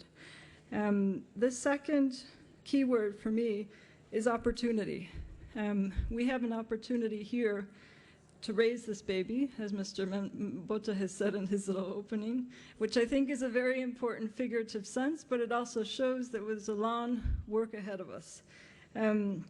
One of the immediate starting points could be through the Grevio Committee to ensure that the 10 or more experts, at least some of them in the criteria, would have knowledge or experiences of migrant women, to ensure that because migrant women are so disproportionately experiencing violence, and because the consequences for them are also so disproportionately severe, deportation in the majority of cases, that we really ensure that at that committee that states parties consider accepting candidates who have this kind of a background. And I'd like to also say that it's just an opportunity for us as civil society organizations to continue this work together with policymakers so that we can end impunity for violence against all women in Europe, including migrant women. I'd like to just end with Marceline Naudi's ending this morning: change starts with us. Thank you. Thank you.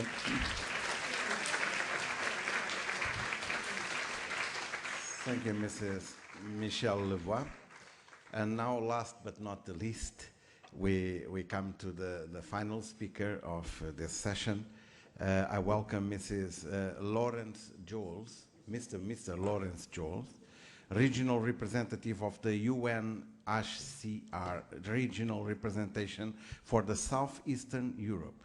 Mr. Lawrence, you have the opportunity to complement what has just been explained by the former speaker. Thank you very much for giving us a last piece of food for thought before we open the debate. So you have the floor. Thank you, Mr. Botha. Let me start by thanking the Italian authorities for having invited UNHCR to this very important event, and in particular Laura Boldrini, Speaker of the Italian Parliament. I would also like to thank our counterparts from the Council of Europe for having invited UNHCR to contribute to the drafting of the Istanbul Convention, and we're happy thus to be able to be here today also to celebrate its entry into force. UNHCR, the UN High Commission for Refugees, welcomes very much the entry into force of the Istanbul Convention, designed to be a key and global protection tool. And we do that in particular because it's the first time that gender-related persecution is explicitly mentioned in an international convention, confirming what UNHCR has for considerable time advocated for, that gender-based violence be recognized as a violation of human rights, but also as a form of persecution in the sense of the 1951 Refugee Convention, against which protection should be ensured. And it goes without saying that all states should sign, ratify, and implement it, as has been said so many times today. It's also a very important opportunity for UNHCR to further underline the urgent need for protection of women and girls of concern to us, so namely refugees, asylum seekers, and stateless persons. We're very happy that this has been so explicitly included. There are almost 43 million persons falling under the responsibility of the United Nations High Commission for Refugees, and a very great percentage of these are women and girls, as was so often said today. This is the case, for example, within the Syrian refugee population, over 3 million persons. In Europe, women and girls represent some 30% of refugees and asylum seekers. And I'd also like to recall that women and girls represent over 10% of the over 130,000 persons who have undertaken a very dangerous journey by sea, risking their lives in order to reach Europe in search of safety. Sexual and gender-based violence affects not exclusively, but mostly women and girls. Forcibly displaced women and girls are especially at risk and are affected in their country of origin, during the flight, and after arrival in the country of asylum. They often flee fearing gender-based persecution, including trafficking for sexual and labor exploitation, domestic violence, forced marriage, forced sterilization, threats deriving from honor crimes at the hands of their families or communities, sexual violence and rape. In 2013, it was also estimated that some 25,000 women and girls from female genital mutilation practicing countries sought asylum in the European Union. Women forced to move are particularly vulnerable to various forms of violence during their flight by smugglers, by traffickers, by detention staff, by border guards, by reception staff, and unfortunately we continuously, and if I say continuously I mean every single day, hear horror stories of women and girls describing the unbearable violence, rape, and other forms of abuse that they were exposed to in the countries they crossed before arriving to their destination. Thus, it's hoped that also governments of countries considered to be countries of transit for women and girls fleeing violence in their own country take really serious measures to ensure not only protection of their own women citizens, but include all the many thousands of women and girls who are in flight attempting to reach safety elsewhere. But the violence does not stop once arrived. Women and girls often continue to be at risk even in countries of asylum, as forced displacement weakens existing community and family protection mechanisms and exposes refugee women and girls to the risk of a range of human rights violations, including, of course, violence. In June this year, our Special Envoy Angelina Jolie co-chaired a global summit in London on ending sexual violence in conflict, helping to put a spotlight on the issue and to galvanize public support. Last year, some 12,000 sexual and gender-based violence incidents were reported to UNHCR in 43 countries. And one can assume, of course, as was said so often today, that much higher numbers must be the case, given the many obstacles faced by survivors in reporting their ordeal. Traditionally, the interpretation of the definition of refugee is gender blind. Consequently, women's experiences of persecution because they're women, or the specific forms of persecution to which women are particularly vulnerable, and the possible gender dimensions of the definition as a whole are often not taken into consideration. If some national asylum legislation mentions gender or gender-based persecution as a ground for granting international protection, there is still, unfortunately, often a lack of harmonized and common approaches. And for these reasons, provisions on asylum have been intentionally incorporated in the Istanbul Convention. The Istanbul Convention has dedicated 2 articles to the specific situation of refugee women and girls. Article 60 on gender-based asylum and 61 on non-refoulement. Enshrine in the Conventions important developments of international refugee law that previously were only in soft law and jurisprudence. And indeed, these articles provide a legal basis for a common and shared interpretation of key concepts and stress the responsibility of states, on the one hand, to ensure protection of women who have survived violence, but on the other, to prevent risks of violence that could further hamper an already complex process of integration. I'd like to quote the explanatory report of the Convention, which says that asylum law has long failed to address the difference between women and men in terms of why and how they experience persecution. This gender blindness in the establishment of refugee status and gender-based violence were unrecognized. There is no doubt that rape and other forms of gender-based violence, such as female genital violence, dowry-related violence, domestic violence, trafficking, are acts which have been used as forms of persecution, whether perpetrated by state or non-state actors. In relation to Article 61, the Istanbul Convention reiterates the obligation to respect the principle of non-refoulement, requiring that countries take measures to ensure that female survivors of violence are not returned to any country where their lives would be at risk or where they may be subjected to torture or inhumane or degrading treatment or punishment. Importantly, the Convention requires state parties to adopt legislative and practical measures to prevent and combat violence against women, as well as to coordinate measures through comprehensive policies. It establishes thus an obligation to introduce gender-sensitive procedures, guidelines and support services also in the asylum process, and that for us is extremely important. This may include the establishment of appropriate reception facilities, training of all officials and service providers who are likely to come into contact with victims of gender-based violence, institution of formal procedures on prevention and response for staff working in refugee reception facilities, community participation for the development of prevention and response mechanisms, access to specialized assistance services, information in relation to gender-based violence, including on legal redress and rehabilitation, and then of course monitoring, reporting mechanisms, access to same-sex asylum, interviewer and interpreter, gender guidelines on the adjudication of asylum claims, etc.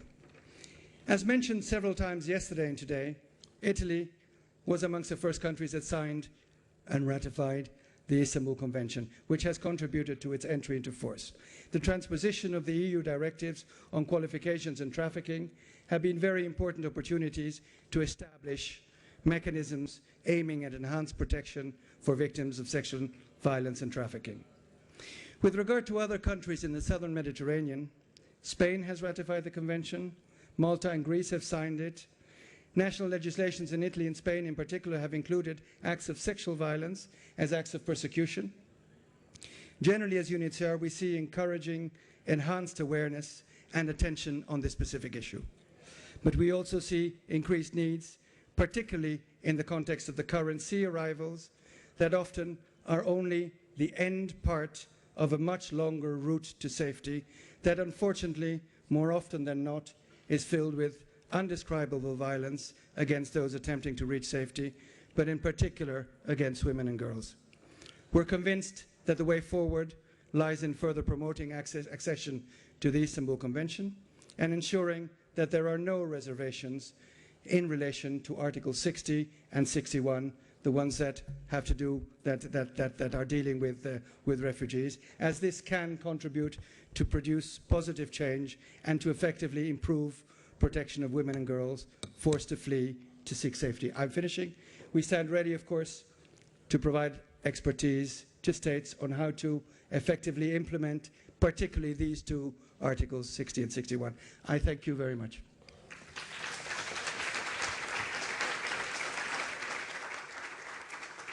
Thank you, Mr. Jones, for your important statement. In reality, Articles 59, 60, and 61, migration and asylum, is some of the most important added value of this convention all over the world. So that's why it's a golden standard, and that's why it's a reference worldwide. Now we have the debate. I would say that we have to recover a little bit the time that we lost in the beginning. You know, we had a delay. So we have 30 minutes for the debate. We will conduct this in the following manner, if you don't mind. I will give the floor for 3 minutes to put questions to the speakers, firstly on this part, then on this part section, then on this part section, and then on that part section. And then we move around. So to give opportunity to the whole room, not to be all concentrated on the same place, but to make a little bit of share. So let's start here. I see our colleague from Palestine, Mrs. Alastair. Please, where is the micro? No micro? Here. Oh, you okay, you have the micro. Yes, sorry. Everybody has a micro. I'm Dr. Najat Al-Astal from Palestinian Legislative Council, also member of Equality and Non-Discrimination of Peace, member of Parliamentarian Network, Women Free from the Violence.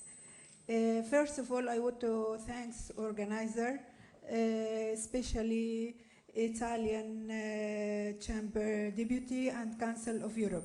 And also I want to congratulate head of Italian Chamber of Deputy for ratifying of Istanbul Convention. My questions is about women and girls under conflict or the war or military actions, especially in the Middle East, especially in Palestine and all over across the world.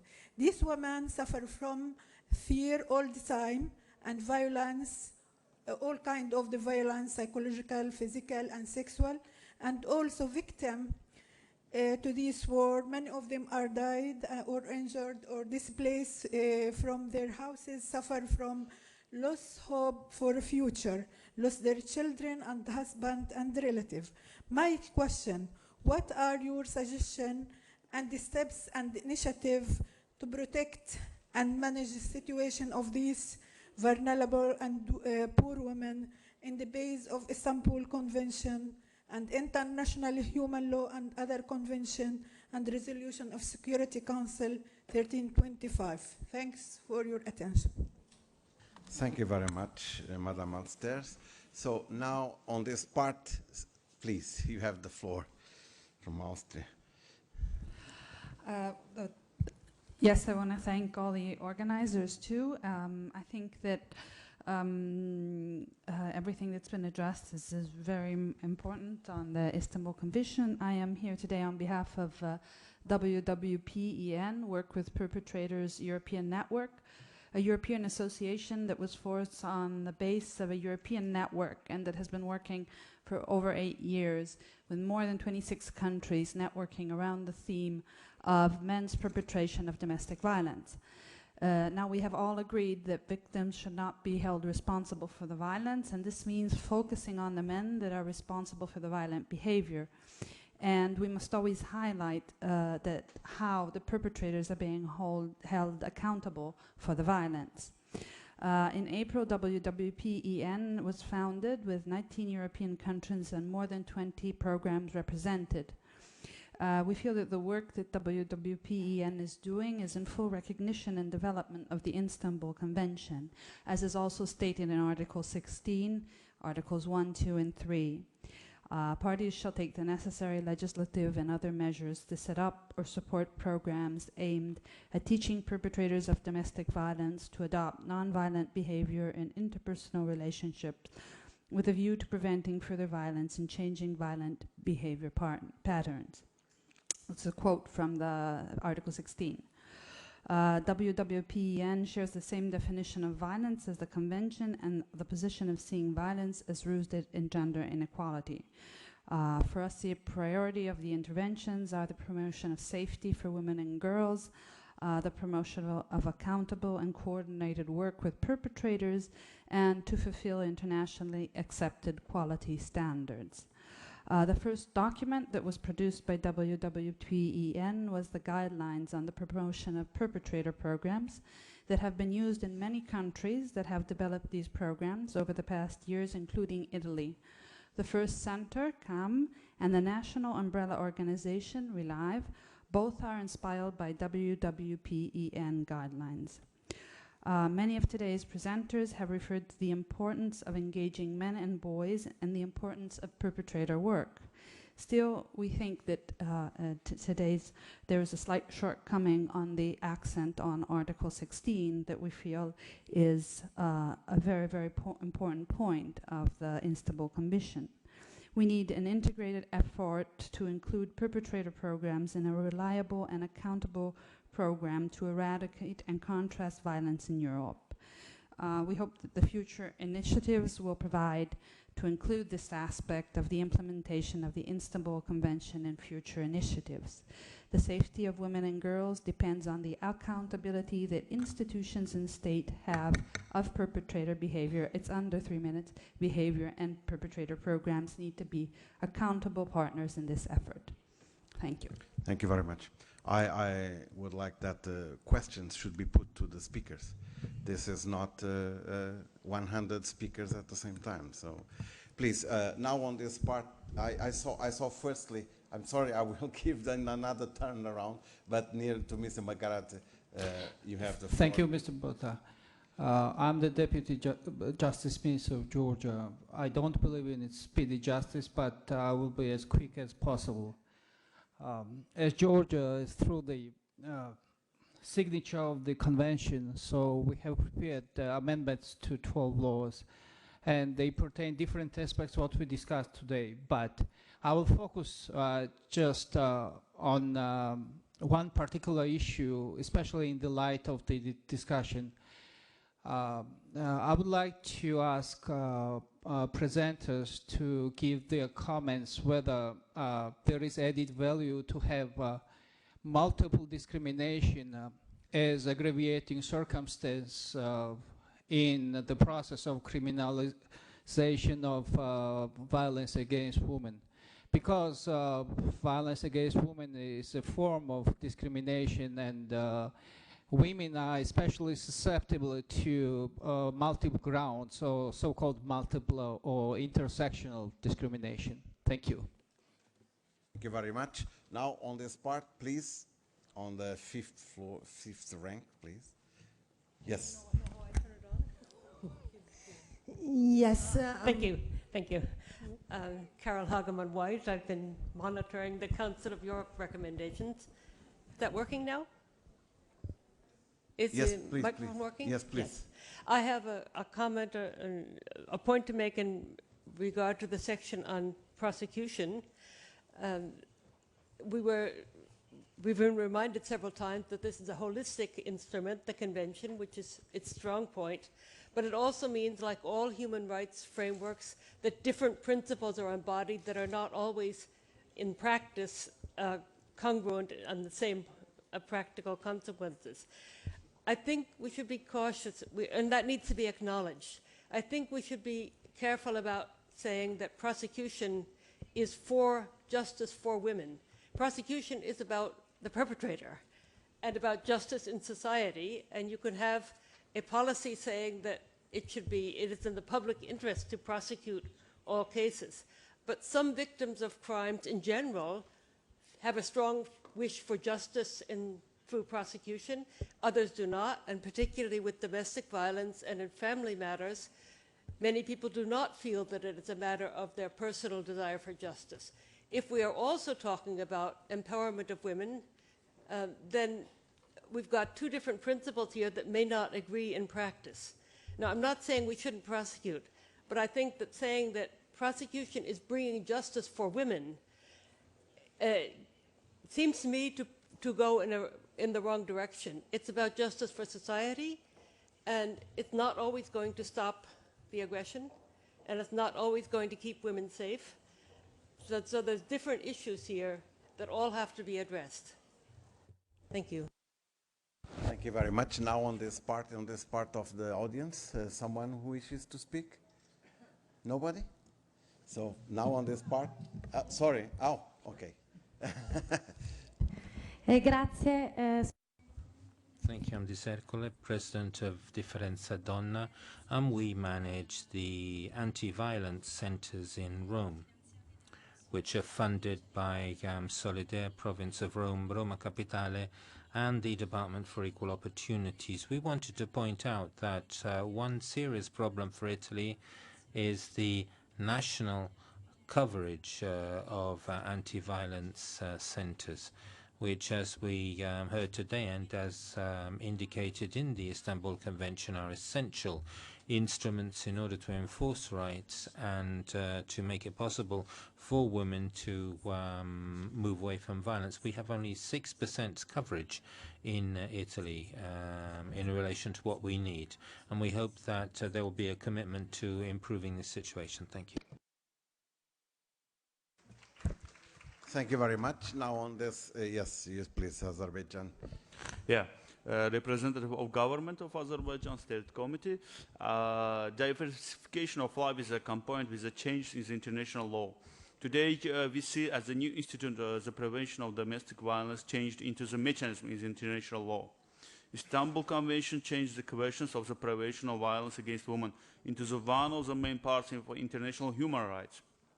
I will not say about the legislation adopted in Azerbaijan. We have special law, we have a special legislation, national action plan, and other made the change in our legislation codes in all acts.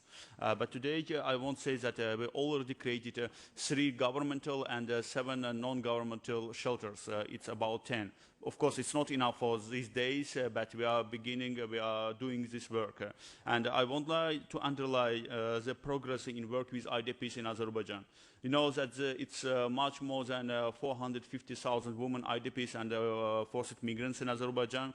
Women, I say about the women, and they are going through the rehabilitation programs, IDP women, education, employment, and other problems. And at least I want to say that earlier I said that implementation is one of the main problems of the working in this especially. But for today it will be better to give the legal classes, legal courses maybe on such kind of direction for the giving much more information about the convention on the legal point, legal direction. Thank you very much. Thank you very much. Now on the last line there, it was 11. Sì, grazie, buonasera. Thank you. Good evening to Dikaran. I'm president of the National Association DIRE, Women on the Network Against Violence. It's a organization that represents 67 anti-violence centers in Italy, and as was pointed out previously, these are all anti-violence centers which are run by women and which are independent. In the anti-violence centers, there's not just reception and shelter provided to women who who are having problems, who are struggling, and not just victims of violence. We try to provide them with assistance in determining their lives, because these anti-violence centers are also a mechanism to change culture which is already still marked by a lot of stereotypes in Italy. Why? Because there aren't many shelters, not many anti-violence centers. The funding is unfortunately inadequate. We don't have a specific ministry which deals with these issues, and in particular the legal provisions which have been enacted in recent times have focused heavily on criminal law enforcement. So with the Istanbul Convention, we hope that there'll be an implementation of other measures with the involvement of independent women. Thank you. Now on this part, I have our colleague from Morocco. Please, you have the floor. Oui, merci, Monsieur Botta. Thank you, Mr. Botta. We're very proud of Mr. Botta, who represents those men who are continually striving to improve the condition of women.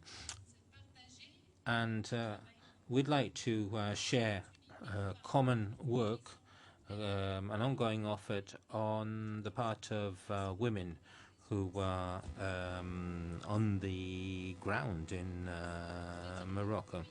And I'd like to refer to the monitoring committees which are regional in Morocco. The CNDH, which is the National Council for Human Rights, has committees in all the Moroccan regions. There are 12 regions in Morocco, and it does work which is not totally complete, but it is a monitoring work of monitoring the respect of human rights, and the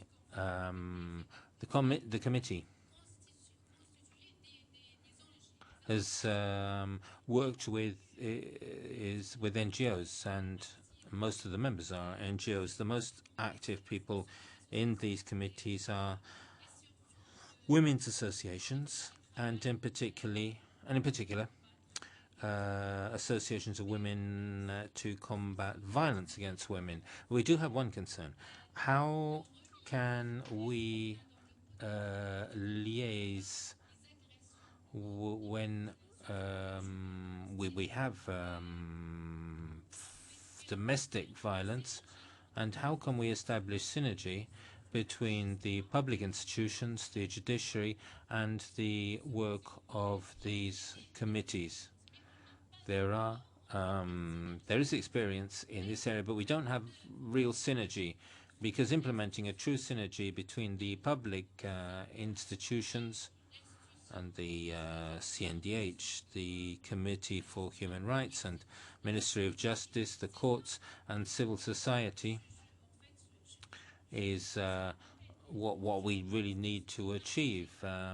So I think this is probably a concern which is shared by everybody, because we really want to improve the situation of women and girls.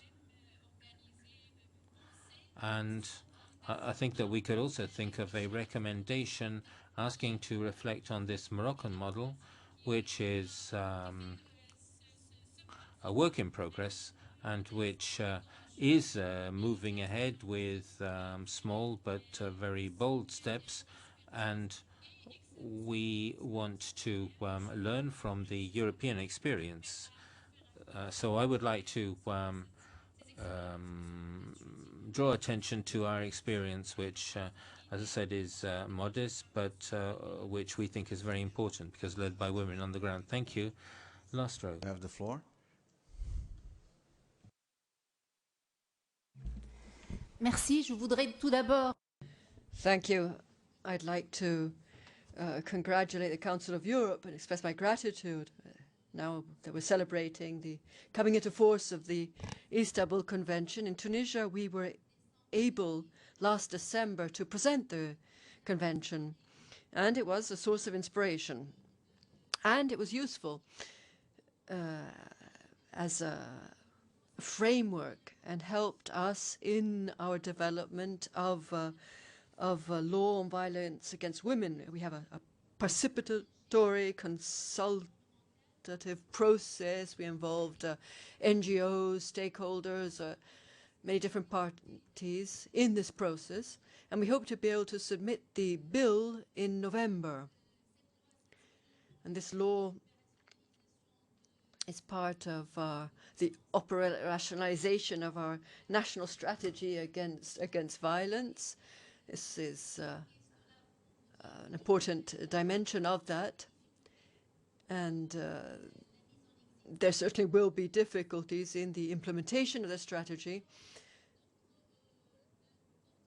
especially, I would say, in terms of coordination of all of the different parts. Who is to do what? We need an intersectorial approach. And so I have a question I'd like to address perhaps to our friend from Spain, or from those who have other presenters.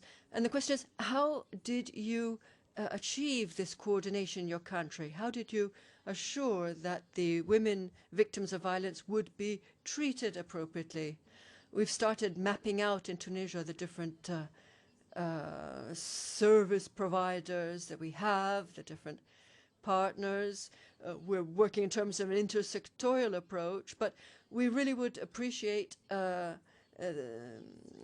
hearing about the successful models that have been adopted in other countries. How do you coordinate? How do you ensure building up the capacities of the parts? How do you ensure that you have effective interventions in place? And I'd like to also take this opportunity to ask the Council of Europe to please try to organize more of these meetings, and invite African countries, not only North Africa or the southern shore of the Mediterranean. The convention is international, and it would be very important also for other African countries to benefit from this. Women in those countries face violence of all types. On s'adresse aussi à Madame. Thank you.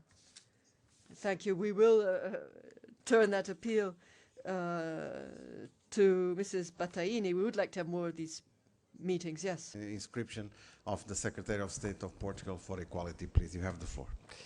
Thank you, Mr. Chair. I also want to thank you very much for your intense work in favor of the Istanbul Convention, and to say to you all that Mrs. Botha's work was fundamental, it was essential on the process of Portugal ratification of the Convention in February 2013.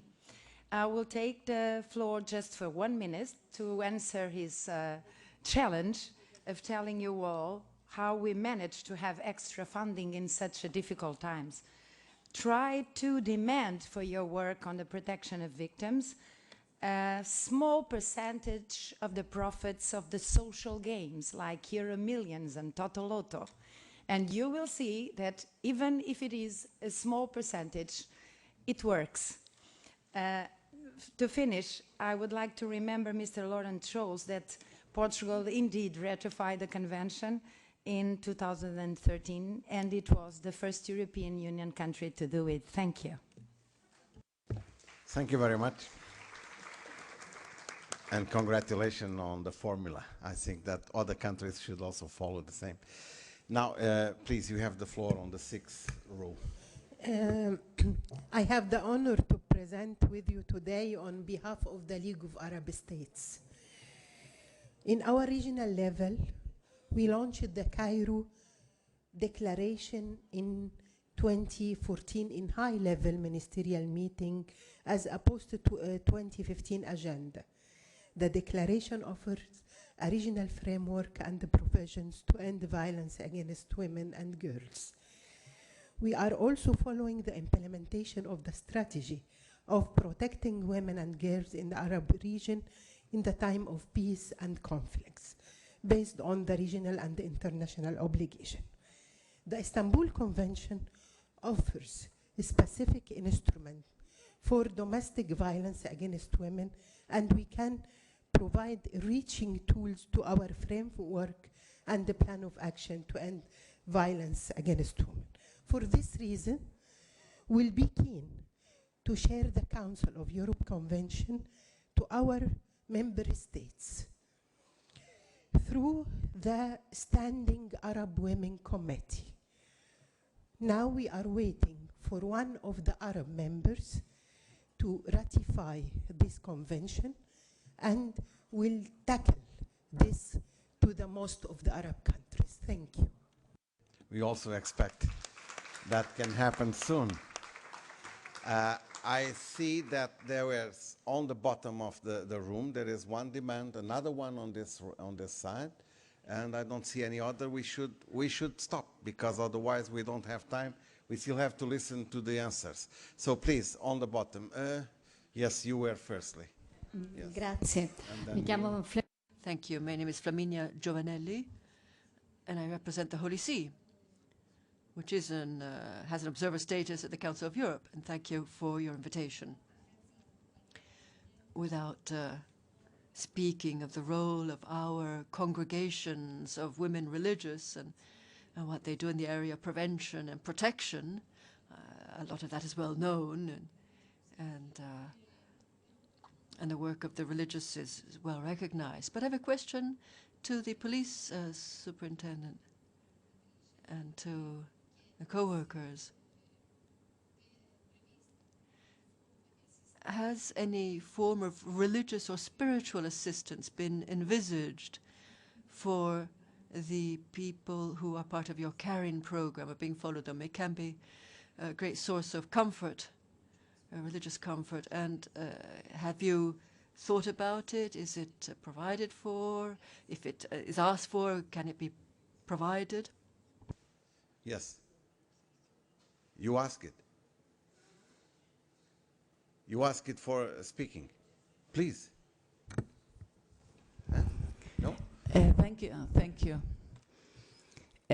My name is Nadia Bushnak, and I am from Jordan, founder and president of the Family Guidance and Awareness Center, and a former senator. Thank you, President, for organizing this important event. I am sure that this conference is opening new horizons for the eradication of domestic and gender-based violence. And I believe that we have to focus on sustainability of services and efforts, as well as collaborations. This is vital, these are vital in combating violence. In addition to involving youth, males and females, in the pursuit to end gender and domestic violence, GBV, because their efforts are very well essential. Thank you so much. Thank you. The last speaker on this side. That's the last. We have to close here.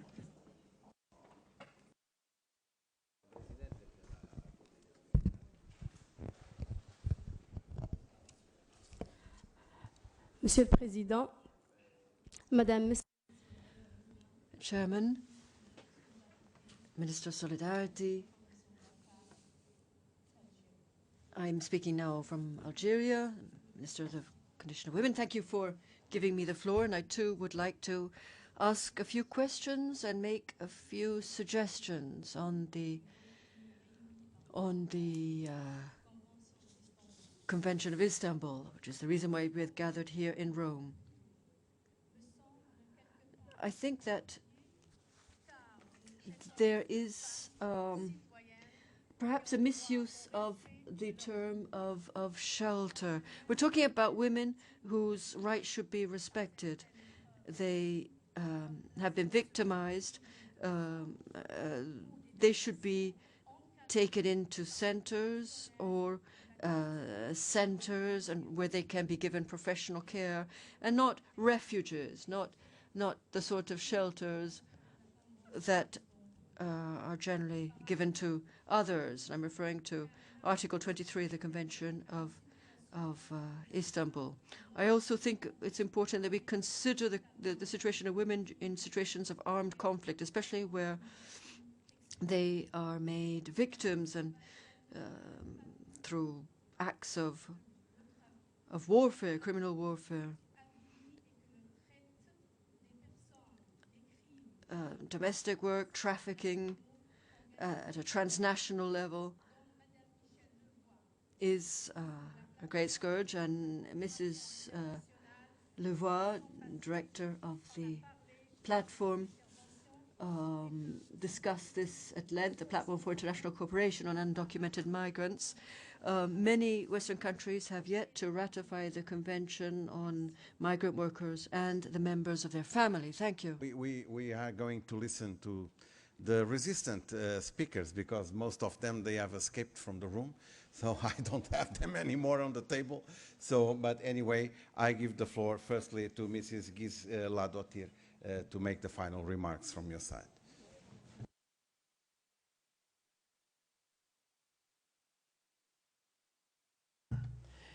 Yeah, thank you, Mr. Chair. I'm afraid there are some of the questions that have been put forward here that I am not able to answer, because my colleagues that was here on my right-hand side, they were maybe better equipped to do that.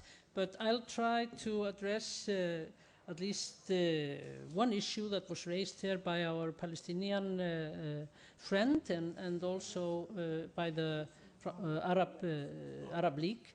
I think, when it comes to women in conflict and women as victims of war, and we were asked how can we protect these women under the Istanbul Convention and other human rights conventions and Security Resolution 1325.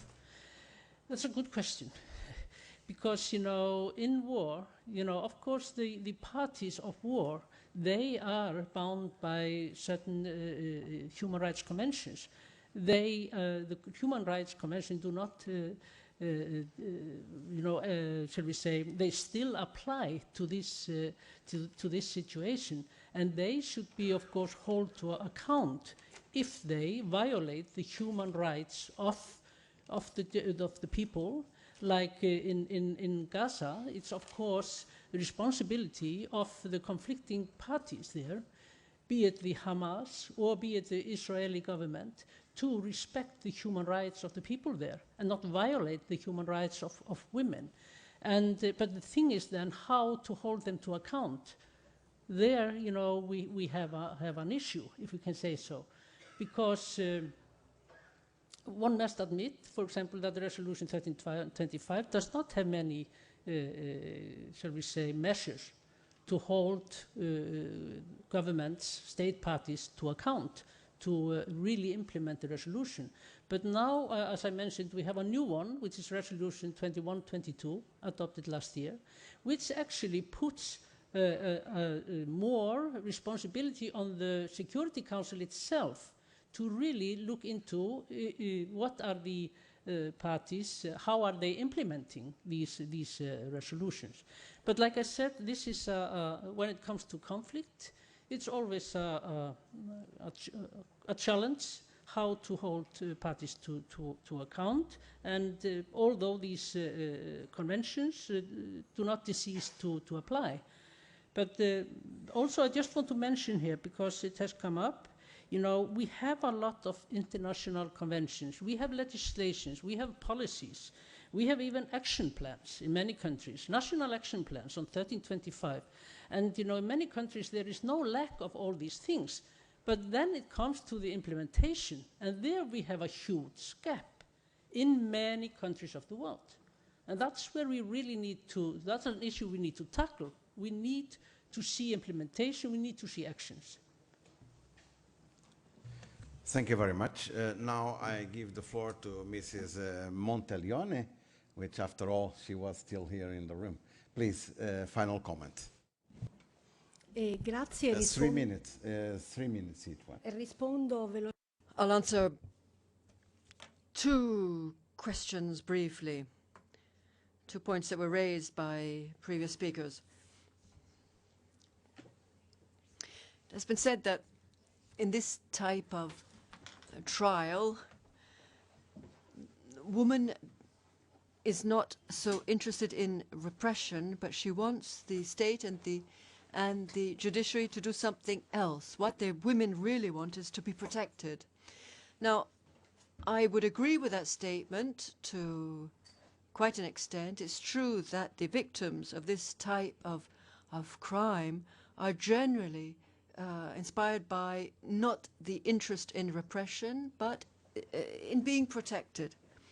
And that's why I think that the Convention of Istanbul, that really underscores the need for prompt judicial action to ensure immediate protection of the victim. I think that that really is an excellent opportunity, an excellent approach to reassure the women and at a time that is very close to the offense, which means that the trial must be enriched. It must take on new functions. It needs to be adapted and modified to meet the new needs of the victims of these crimes. And I'm happy to have the opportunity to mention here the representatives of the anti-violence centers who operate in Italy and their work. And I would take this opportunity to say here that I personally fully share the points they have made, working to repress this type of crime will be incomplete if we can't rely on the contribution of these anti-violence centers. They work throughout the country in an extremely professional way and have waged much of the work and the campaigns in this area. Weakening them, I think, is a defeat for women, and it could lead to a real backlash, to a weakening of women's rights. And the anti-violence centers and these similar structures that we have throughout the country have been working now for a long time, and they do a lot to protect women from a material point of view, but also psychological and legal point of view too, because the victims should receive real legal aid, and therefore these organizations are very important, and those who have the power to take steps should hear these indications and follow through. Mrs. Margot Olson to give an answer to a direct question that she had. Well, I was very short before, so, and I have some comments to what you said. I try to be short now as well, because I've been a lot of questions. One was about how do you build cooperation, how do you start that, and that is really my speciality. We have been working since 1998, and we do it in a city, not on the whole country, but I think it's the same sort of work you have to do. And in our case, we have been working both with making sure service to have statistics, data, facts to show that we are not thinking that something are like it is a problem. We know it's a problem. We could say, this is the problem. We could see this and this and this. And I think that you have all these facts now is very important. But also you need to have politicians with you. You have to work together with the politicians. And in Malmö, we are very happy to have very interested and engaged politicians. For example, last year we get 300,000 extra euro to work with this issue. And we didn't even have asked for it. We just say, this is an important issue, here you have it. And I think that is why, because we have worked with cooperation, we have shown that this is effective, we have shown that we can cooperate. We have built the cooperation between the authorities and the NGOs and different authorities, and they see that we do this, and then they also want to give us money because they know that we will use the money in a good way. So I think to build the situation and build things and develop and have a long-term perspective. You know that this is not a one-year project. You have to have an agenda and see where will I be in 5 or 10 years. This is how we think. I agree with you talking about the perpetrators. It's very important that we work with the perpetrators, and we have different programs in Malmö, both for those who are convicted, that's in probation services, and we also at Project Karin try to motivate the persons who are coming there, and when they don't have the evidence for conviction, we still try to work with them. We try to say, well, if your woman, your wife, your former wife is reporting you, then you must have some sort of a problem. Can't we start there? And then we try to get them in and work with them. Also, you talk about some of the immigrants and the migrant women, and you also asked about religions. We don't have special. We don't work special with the religions NGOs, but we do have cooperation with different NGOs, both from different cultures, and Swedish NGOs and NGOs working with shelters. In Malmö we have 3 shelters run by the municipality, and we have 3 shelters run by the NGOs. And I think it's very important that you don't say, this is NGO question, or it is a state question. I think you have to see that we have to work together. We need to do this together. And that we are complementing each other.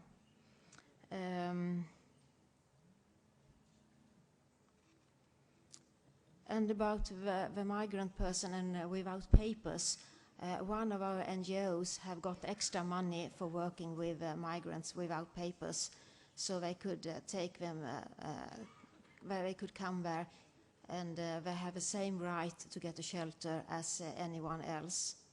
And on our shelters, both the NGO shelters and the shelters we have inside the city and the crisis center on Karin, we have staff which come from different backgrounds and speak, I think, 20 languages. So we try to find persons who both have understanding and knowledge and could easily talk to the women and to the perpetrators and to the children. Thank you very much. Now I move to Rosa Logar. Your final remarks, please. Yeah, I wanted to also address the question of the multi-sectoral approach, because I think what is very important there is that what the convention also says, that we base the human rights and safety of the victim at the center of multi-agency work. Now that sounds easy, but in practice it's not so easy, because we have institutions coming together who are often very powerful, and it happens very easily that this power of the institution is overpowering or even disempowering the victim. Then we have institutions sitting together talking what the victim has to do. I mean, this happens in every country, in every city, in every region. So you have to be very careful. If agencies work together, you have to have this question, who is representing the victim's rights? If you don't have the victim itself, which normally you don't have, somebody has to clearly represent the victim's right in multi-agency work. Otherwise, the victim will be overpowered, and it's dangerous. So we have to be careful how we deal with our own power. And in Vienna, for instance, we have a multi-agency risk assessment and safety planning conference for victims in high-risk situations. And one principle is we never discuss a case of a woman or a victim without her consent. We are accountable to her. We inform her before and after what we have been discussing, what we have been doing.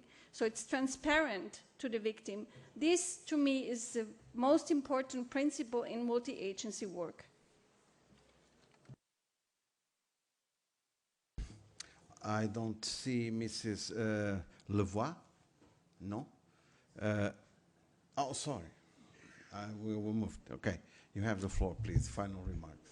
Thanks. I just want to pick up on, I think it was the person behind here, Carol, was talking about do we not always have justice for women, and she referred to the concept of empowerment. And just as a central line, I think, for the consideration of undocumented migrant women and empowering them to have access to justice, access to services, protection, etc., the only way to do that is through this firewall principle. So there's no sharing of their data with immigration services, because as soon as that's shared, everything else is practically impossible. So when we consider how to really make sure that this convention is applicable to women who have an irregular migration status, we have to think about practical ways to put this firewall in place. And sometimes that can be a city offering a protocol for how its services should be used. We have a lot of good practices on that. Sometimes it can be, I mean, obviously through legislation, but there are definitely ways to do this, and cities all over Europe are already doing this, as well as on the national level. Thanks. Thank you. Mr. Joles is not here on the room. So I think that we are in the end of this debate. Let me just summarize in not much time, but we have managed to have 10 speakers, 14 persons from the audience. I think we could not do more and better in this short piece of time. Let me just conclude that I think it was a good debate. It was a participative debate. And I think it's also that we got the conscience that it's on behalf of all those women that for many years they had not the right to speak. It's on behalf of their children, of their sons and daughters that were also, as well as their mothers, humiliated and offended. And it's on behalf of those women who have suffered from all those scars that never closed, from all those aggressions, from all those bones that were broken, from all those black spots on the face that they have many times forgiven. I think it's on behalf of all those women that we are all here together, and that we will continue this fight, and that we will express on the central plaza of our indignation that we are with them, with all those women, with all those victims. Thank you very much for coming.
Cosa facciamo?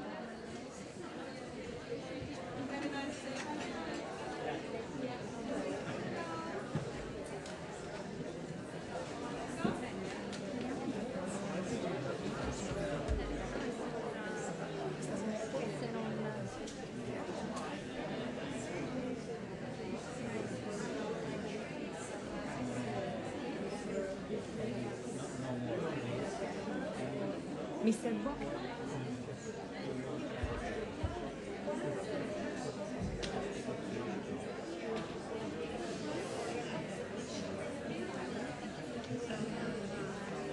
Marina.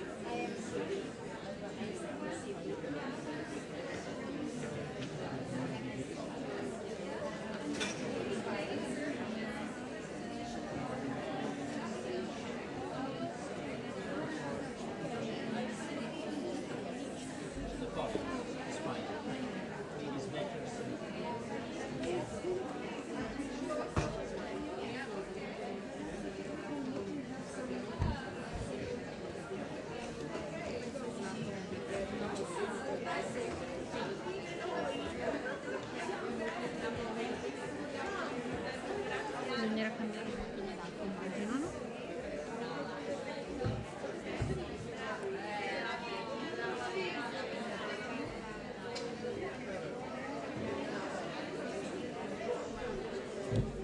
Bene, buonasera. Good afternoon. This is the final session, and I would like to ask you to take your seats so that we can allow our last two speakers to take the floor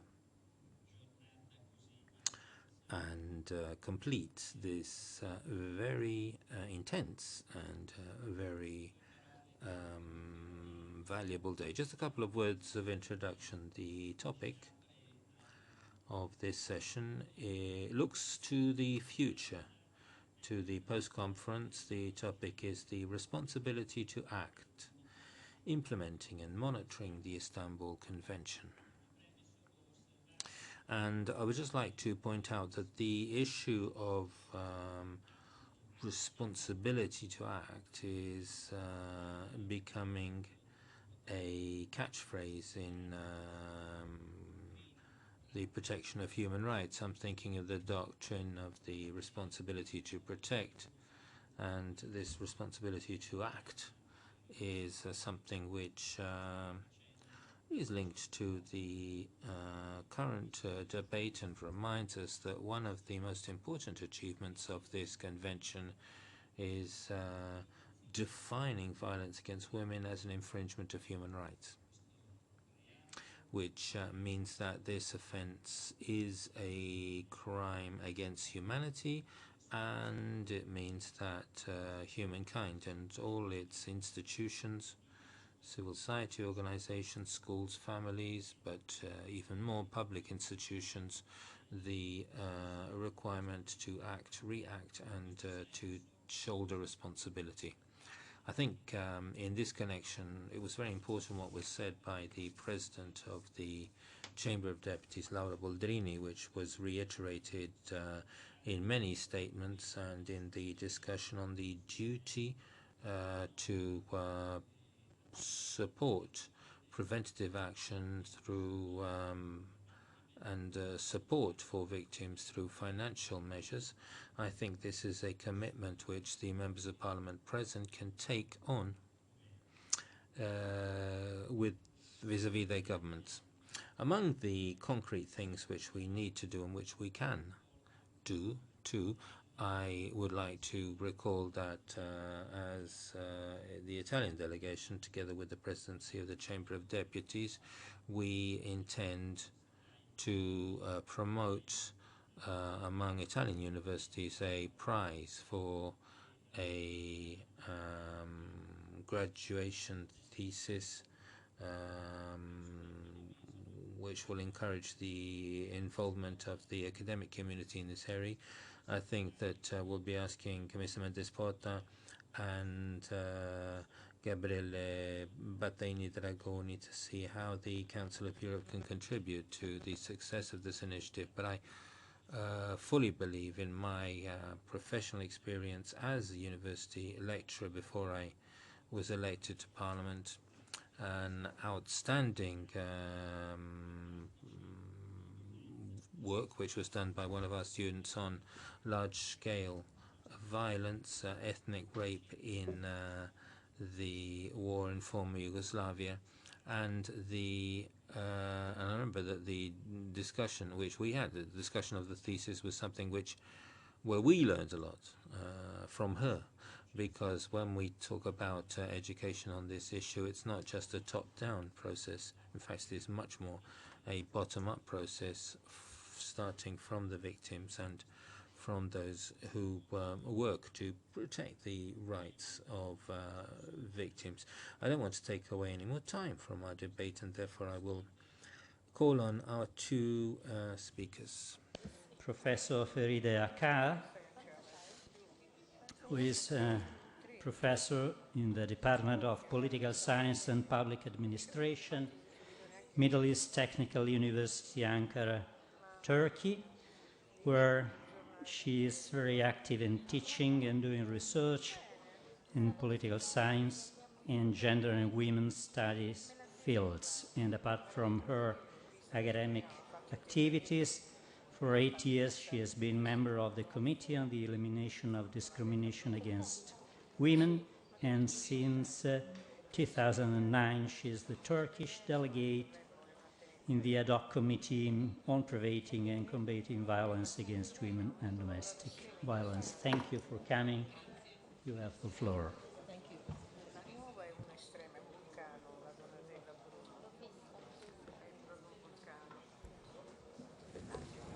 Good afternoon, everybody.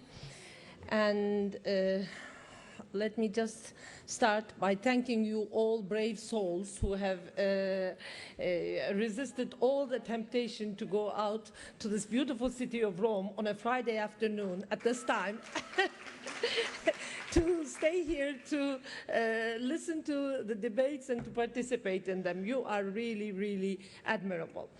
I would also like to thank the Italian government and, of course, the Italian Parliament and certainly the Council of Europe for organizing this momentous event. As a former member of the CAVIO, the committee that drafted this Istanbul Convention, I am particularly gratified, as my other colleagues here in this room, that all our work came to this very happy ending at this stage, but it's not really the end that we're very much aware of. And like Rosa, who talked earlier, I would like to express my thanks to the Turkish government. She expressed for her government for their commitment, for my government's commitment to the creation of this convention and its support throughout the process. As a Turkish woman, I do not need to say that I'm extremely gratified that this convention associates the name of our beautiful city with this exalted cause of preventing and combating violence against women. So that's a special pleasure.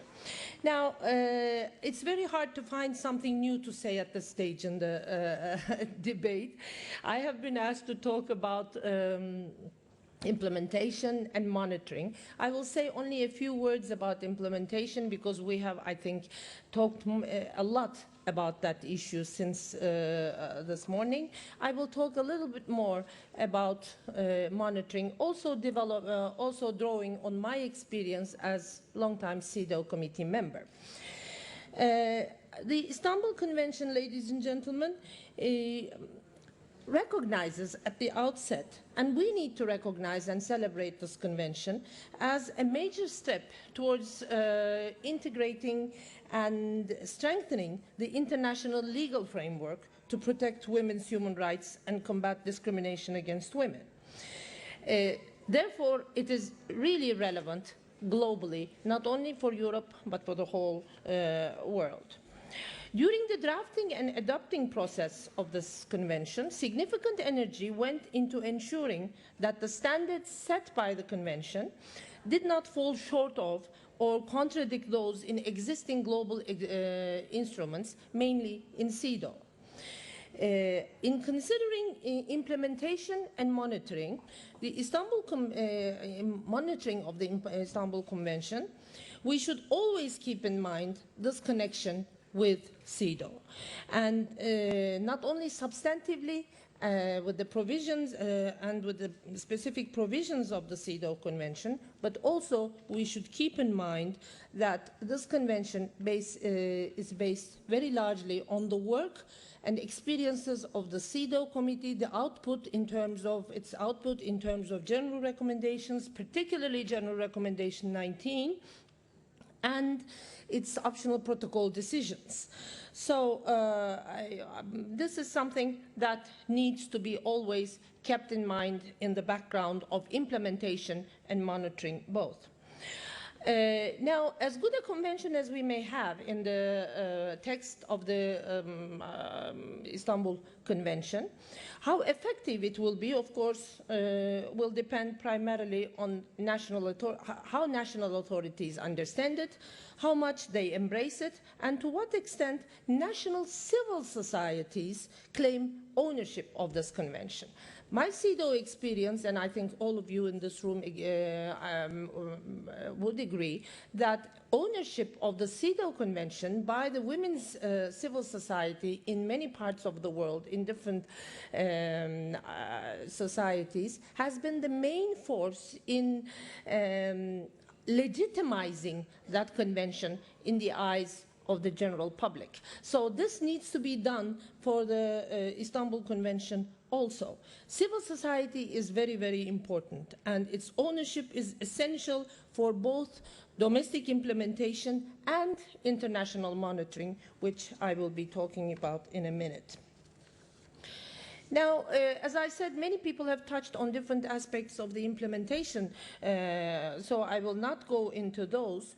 About the first, we have been talking about the 4 Ps of this convention, and about the first 3 I will not mention. But with regards to the 4th P, and about that is the policy aspect, I would like to say a few things. Professor Chinkin earlier in her very eloquent intervention really examined and analyzed the issue down to its basic threads. I would simply like to say that the 4th P of the Istanbul Convention, which refers to policy, calls on states to adopt a holistic approach. We know that.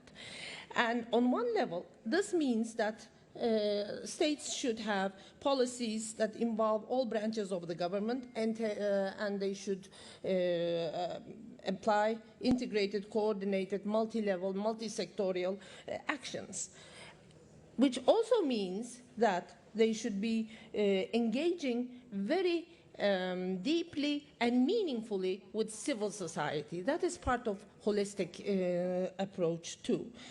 And however, on another level, holistic approach means that the Istanbul Convention's recognition of violence against women as a manifestation of the historically unequal power relations between women and men, and this is a direct quote from the preamble of the Convention, has to do with this holistic approach. To put it differently, complying with the 4th P of the Convention requires that states grasp the nature of violence against women as a human rights violation which results from gender inequality, and that they respond to it as such.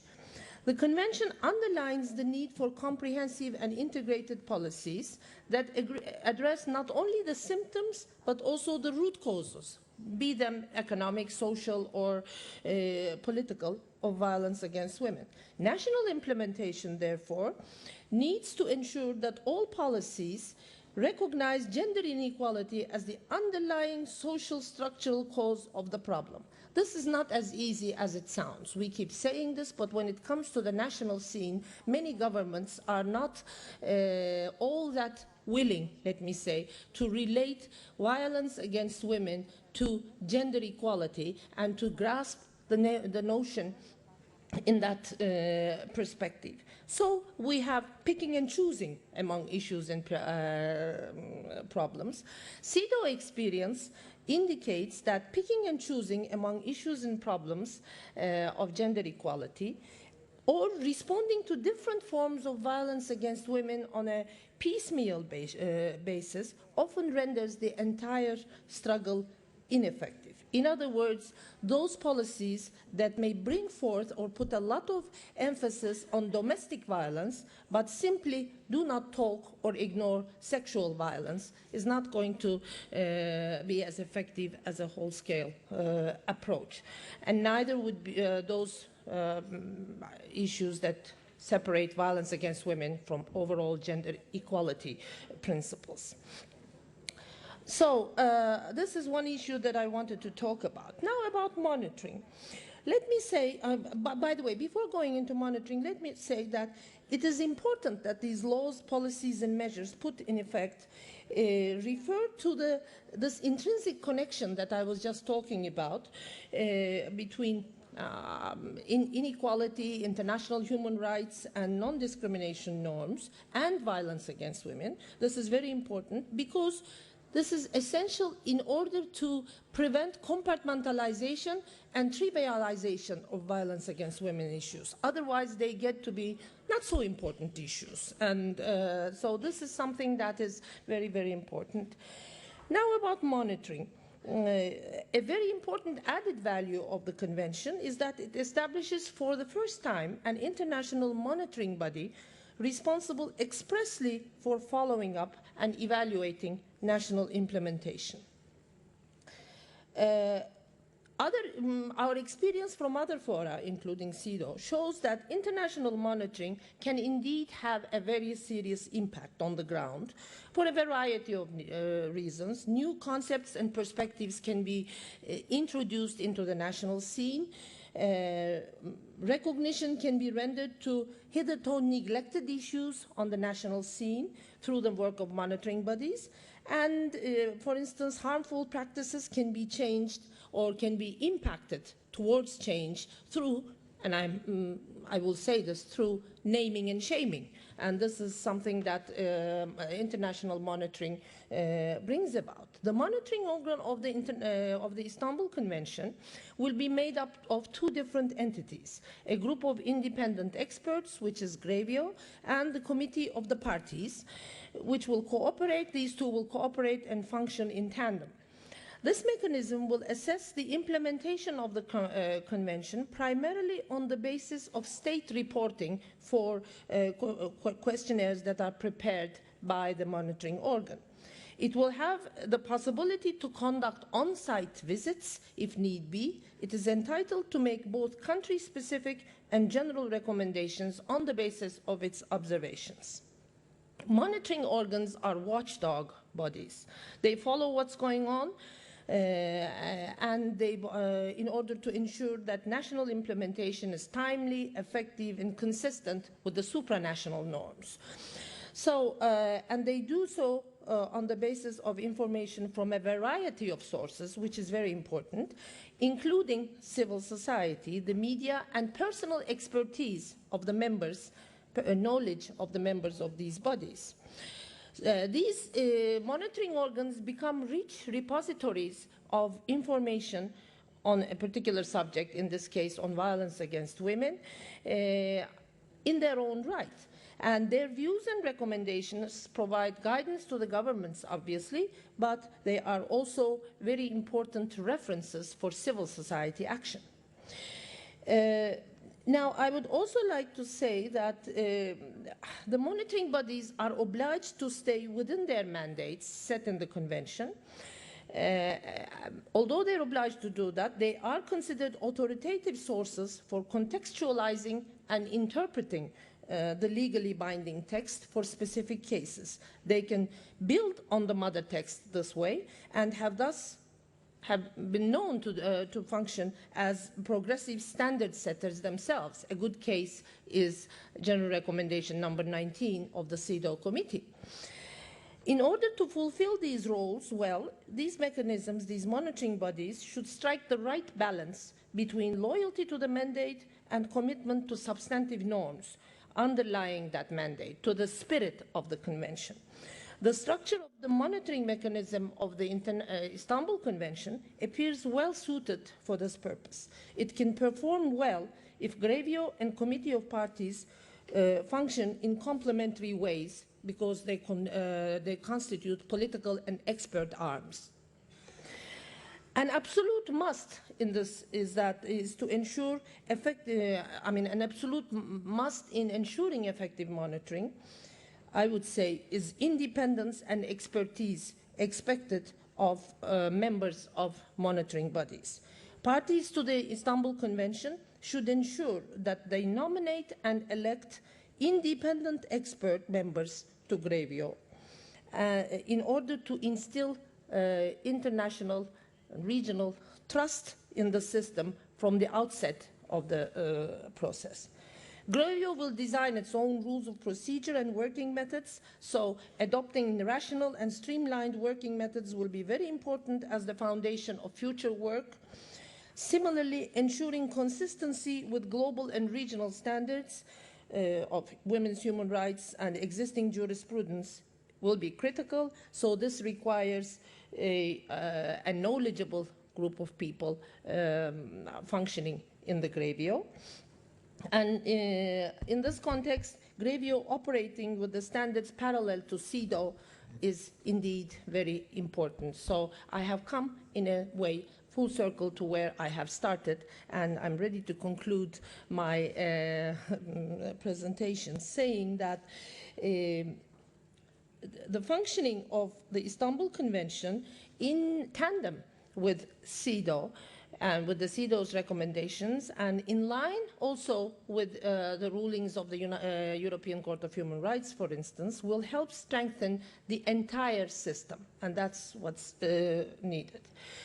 Ladies and gentlemen, the making of the Convention was an experience, and it was an exercise in regional norm building. How and to what extent its scope and substance fit in with the global norms was therefore very important from the beginning on. How consistent national implementation will be with the letter and spirit of this convention, and to what extent implementation of the Istanbul Convention is treated as part and parcel of the state's human rights obligations are equally salient. Europe's success in wiping out violence against women will depend on how effective also the monitoring is vis-à-vis the goals and scope of the instrument.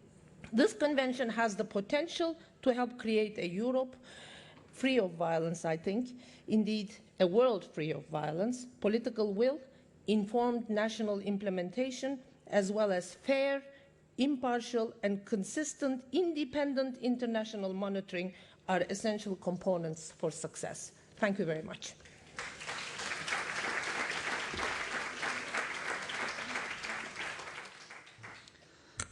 Thank you, Mrs. Akar, for your contribution and your commitment. Thank you especially for what you have said on the importance of the international monitoring in this field. And now I introduce the final speaker, Michael Garcia-Bochenek, who is the Senior Director of International Law and Policy leading on development of human rights policies and analysis for Amnesty International.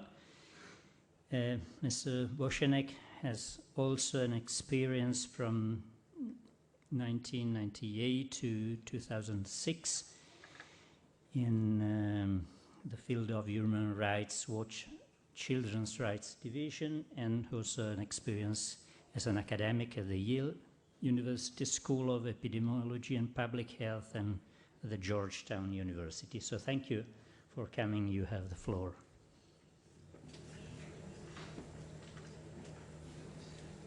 Thank you. We've heard, of course, already numerous speakers talk about the prevalence of violence against women around the world, and we don't need any reminder of that. What I think is useful to remember at the outset is that the convention is premised on the idea that violence against women continues to be a problem in Europe, in the member states of the Council of Europe, and that it's unfortunately not, doesn't distinguish among socioeconomic backgrounds, among different countries, and in fact, as Amnesty International's own research and the research of many other groups have shown, that even those countries that are thought to be the most egalitarian, we still see discriminatory attitudes, we still see practices, we still see discrimination in law persisting, all of which contributes to violence against women.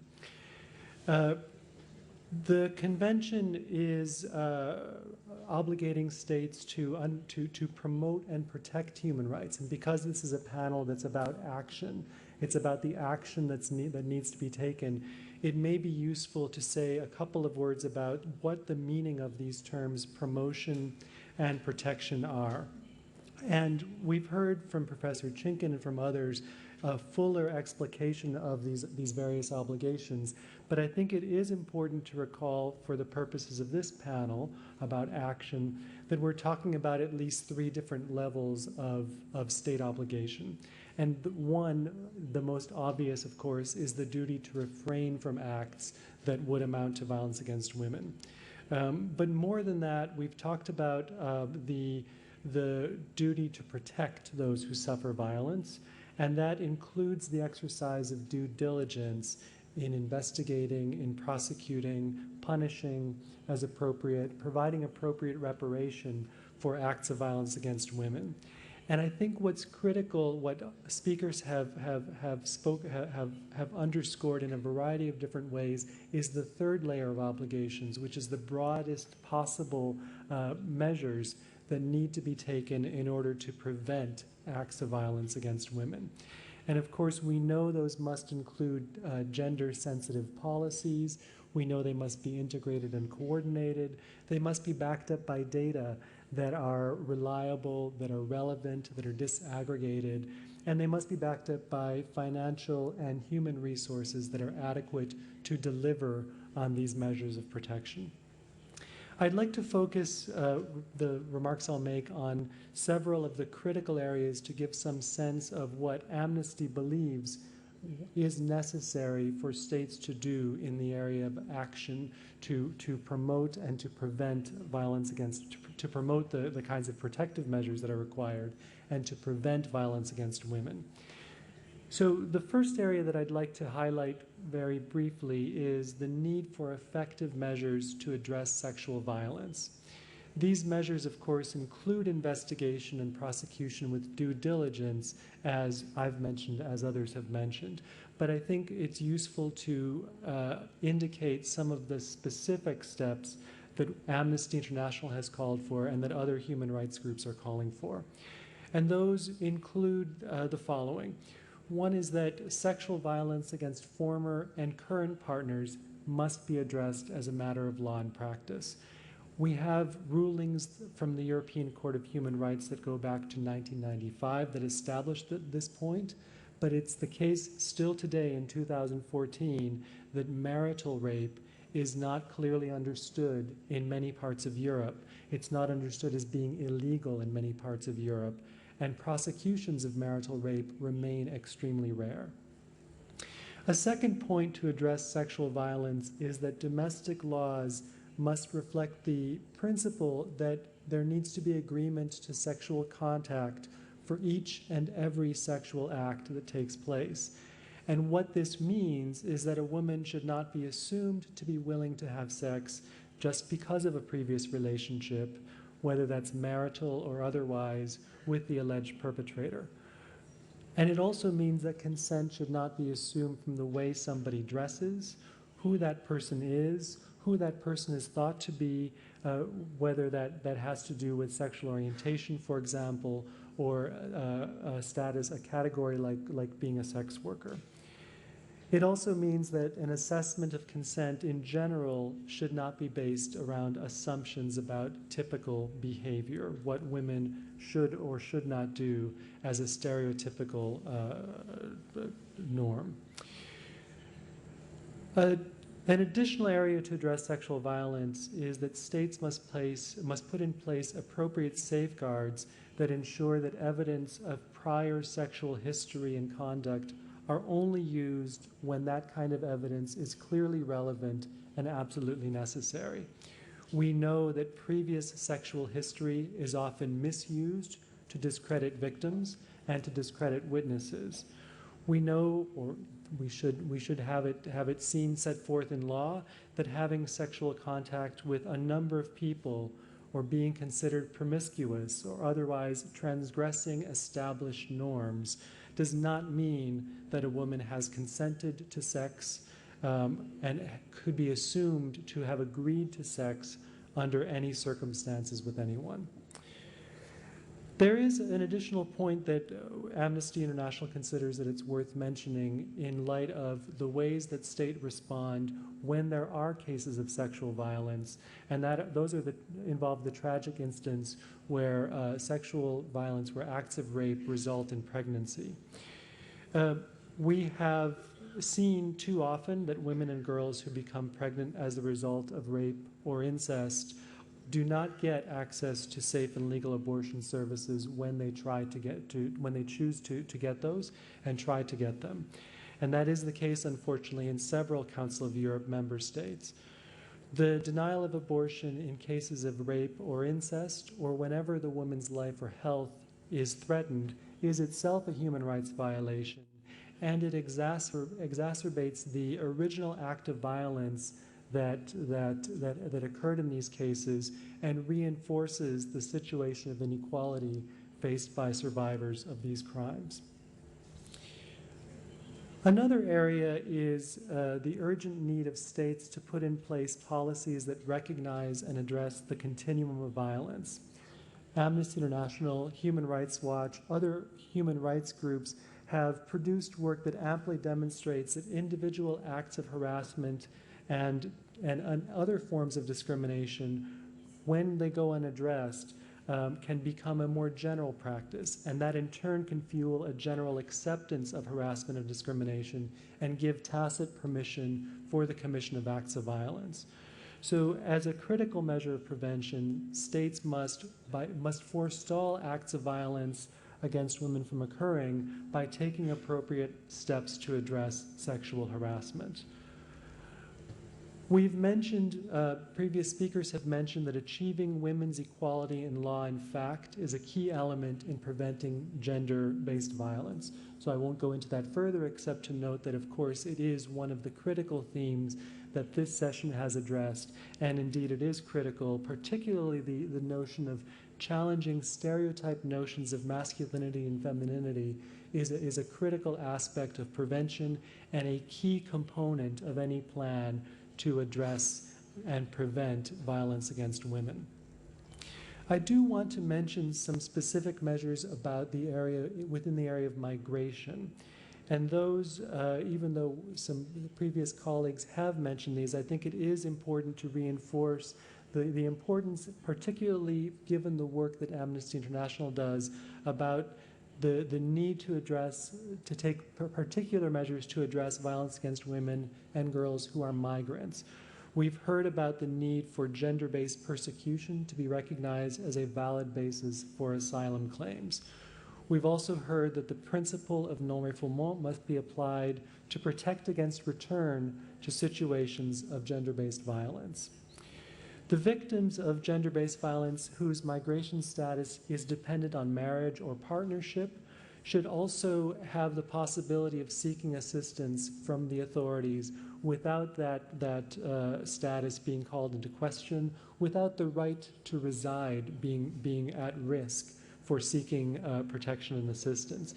And in addition, as a key additional point, victims' access to protective measures, to protective services, should also not be dependent on residence status. And as a matter of law and policy, it is critical that states put in place effective measures to ensure that there are no such risks to migrant women and girls who are the victims of domestic violence. Let me close by just mentioning the critical the critical aspect of ensuring effective remedies overall. There's clearly a lot more that could be said on each of these points, but I think that as we explore further what it means to prevent and to act proactively to address situations of violence against women, these and other areas must be explored in considerable detail, and states must continue to do what they need to do in order to make sure that this convention becomes a reality in practice. Thank you.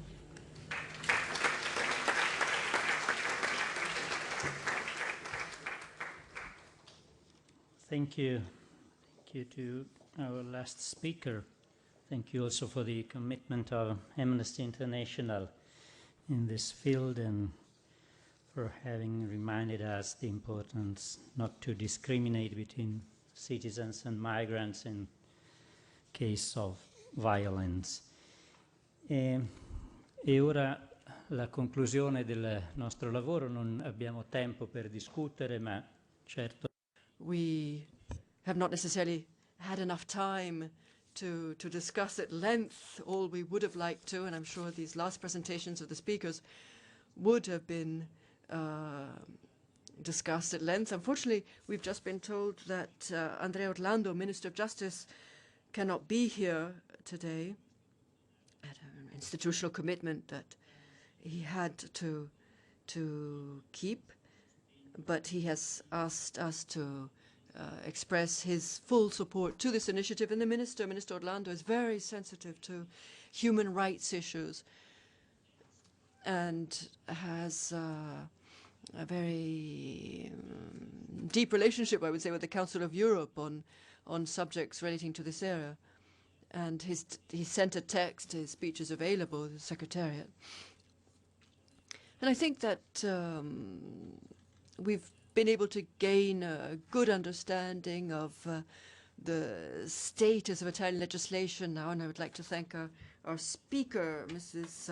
Monteleone, who explained it very well, and I'm sure would continue the conversation with anyone who is interested. So at this point, I'd like to move on to introduce Mrs. Gabriella, or give the floor once again to Mrs. Gabriella Battaini-Dragoni, who will conclude this conference. She, as we know, was one of the most active participants in the process in the Council of Europe that led to the Convention of Istanbul. I was in the Assembly for a few months, and I saw some of the events that she organized, and there were readings on the stories of violence against women and other stories, including those of migrants. And certainly this conference is very much to be credited to her, as well as the President of the Chamber of Deputies, the Foreign Ministry, and the staff of the Council of Europe, the staff of the Chamber of Deputies, of the Foreign Minister, and also the interpreters, who have given extraordinary support to the work, to the documentation, and provided support to this conference.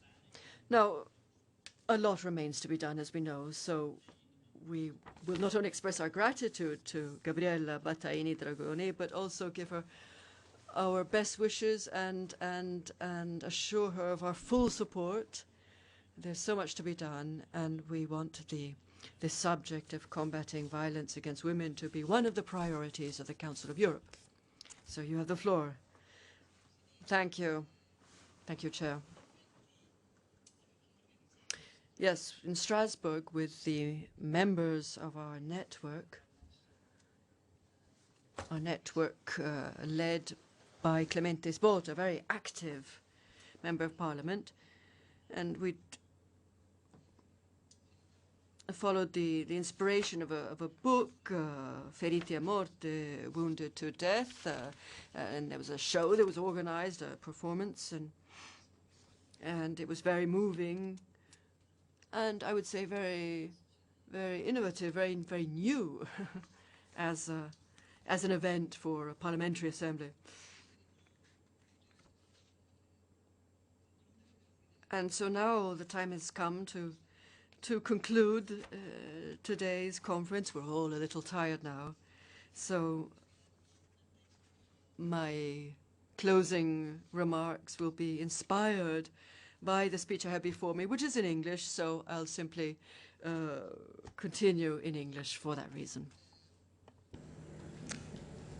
Ladies and gentlemen, indeed, dear friends, survivors of the day, we have come all together over these past 2 days to mark a very special occasion, because we are united by a common desire to end violence against women. For me, as I suspect for many of you, this conference has been an emotional and inspirational experience. It has been very exciting to witness the sense of achievement, pride, and joy shared by all of us who have worked so hard to see the Istanbul Convention enter into force. Over the past 2 days, we have heard vivid accounts of the awful experiences that many women were forced to go through. Some of these women were not helped by the authorities in the way they were supposed to be. Others could not seek help for reasons beyond their control. We have also learned about the requirements of the Convention in the areas of prevention, protection, and prosecution. We have heard how these measures are part of a comprehensive and well-thought-through policy approach. It is safe to say that a glaring gap has now been filled in the protection of women and girls against horrific forms of violence experienced by many women day in and day out. The Convention sends a clear message to society as a whole. It sends a clear message that every man and every woman, as well as every boy and girl, must learn that violence, any kind of violence, is not the right way to solve problems. Everyone must understand that violence against women will no longer be tolerated. And this is a very strong message from today's work. The Convention also makes sure that those who are the most vulnerable and those who have been neglected for too long are protected. It recognizes that there are women and girls within pockets of society who are often at greater risk from experiencing violence. Look into the future. There is no doubt about what still needs to be done. We need to embed the Convention within our legal systems, but also within the cultural DNA of our societies. Only then can we seriously deter these crimes and end impunity. We need to put survivors of domestic violence at the forefront of our efforts, not as victims, but as inspiring and resilient people who can guide us to make the right choices and decisions. And today we had here with us during the morning a very important person to remind that to us. We need to pool our expertise and close the gaps in our laws and capabilities, and we need to do so urgently. But that is not all. We must also recognize that women will never gain full dignity until their human rights are respected and protected. Violence against women is both a cause and a consequence of unequal power relations between women and men. Now is the time for us to act on behalf of women everywhere. We must use the Istanbul Convention to address, as it has been repeatedly said, in order to address the root causes of violence against women and domestic violence. The Convention makes this possible, as it is firmly rooted in the larger context of achieving greater equality between women and men. Dear friends, lasting success will depend on how well we manage to create and maintain efficient and sustainable partnerships. No single agency or institution can deal with violence against women and domestic violence on its own. An effective response to such violence requires concerted action by many different actors. All these actors were here today, and they could talk to each other, and we have listened to them. This is why this event here in Rome is so important. It is a powerful reminder that we are not alone in this fight. Today, as well as over the past years, we at the Council of Europe have witnessed the commitment to ending violence against women shown by a wide variety of individuals and entities. We have enjoyed the support of governments and parliaments, NGOs and intergovernmental organizations. I would therefore like to take this opportunity to pay tribute to each agency and institution which has helped us get to where we are today. I would like to thank each individual who has played a part and shared their wisdom, from presidents to practitioners in the field.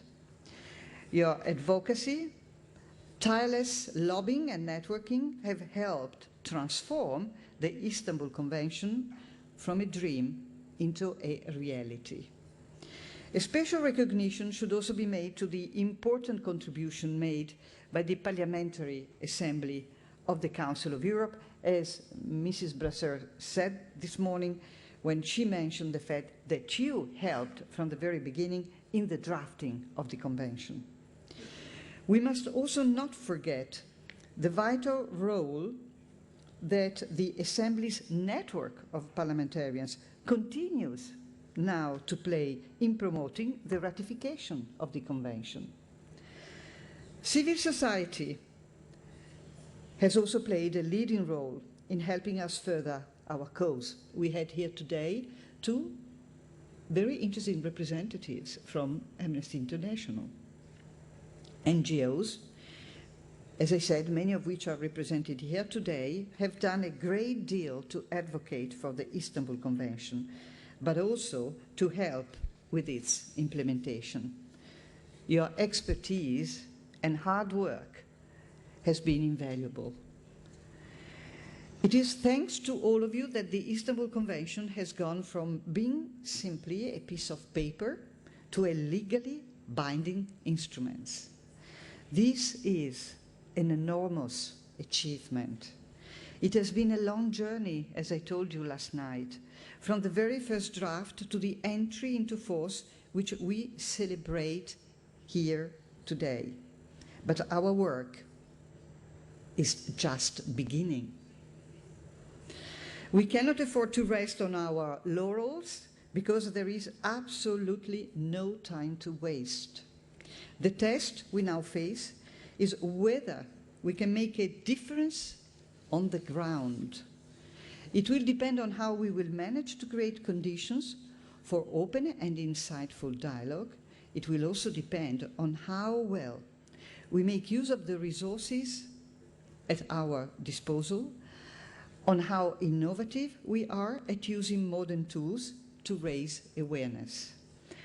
In recent years, we have seen how technology is helping to bring abuses out of the shadows and into the center of global consciousness.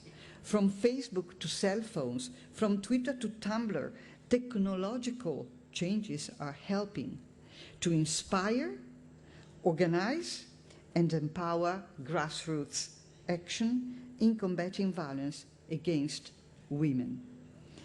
Perhaps most importantly, these tools are helping reduce stigma attached to these abuses. This is something that must remain high up on our list of priorities.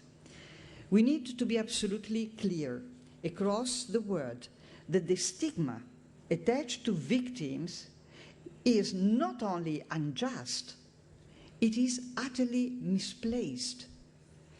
What makes the stigma of violence against women, in particular rape, even more intolerable is that it piles injustice upon injustice. The stigma pushes those who have suffered into positions of even deeper marginalization and exclusion. It makes it more difficult for women to retain and regain their dignity. It puts hope for a better future even further out of reach. So let us use the Istanbul Convention to rectify this injustice. The victims of violence have already waited too long. Ladies and gentlemen, protecting women from violence is not some luxury that we can deal when we have time on our hands. It is a core imperative for every human being in every society. Let us not forget that everyone has a stake in this endeavor. Everyone benefits from protecting women from violence. Every woman, every man, every nation. I leave this conference inspired and full of resolve for the future, in large part thanks to you all.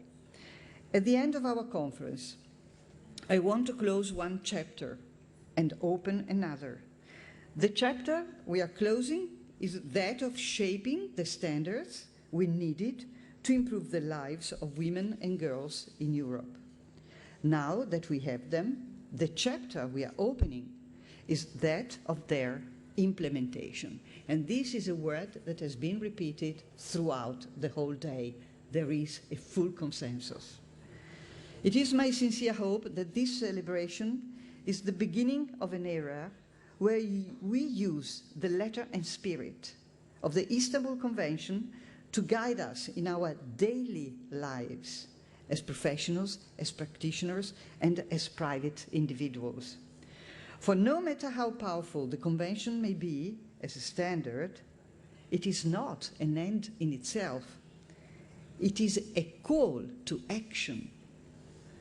It is a call on parliaments and parliamentarians to redouble their efforts to review legislation and monitor the effectiveness of measures. It is a call on local authorities and civil society to help maintain the momentum that we are now witnessing. I know that I am speaking for many of you when I say that we will not relent. We will not rest until we turn into practical implementation the many commitments and the tremendous support that we have seen from all the participants from this country here in Rome. Let us now get down to work to ensure that women and girls are safe from fear and safe from violence. Thank you very much for your attention.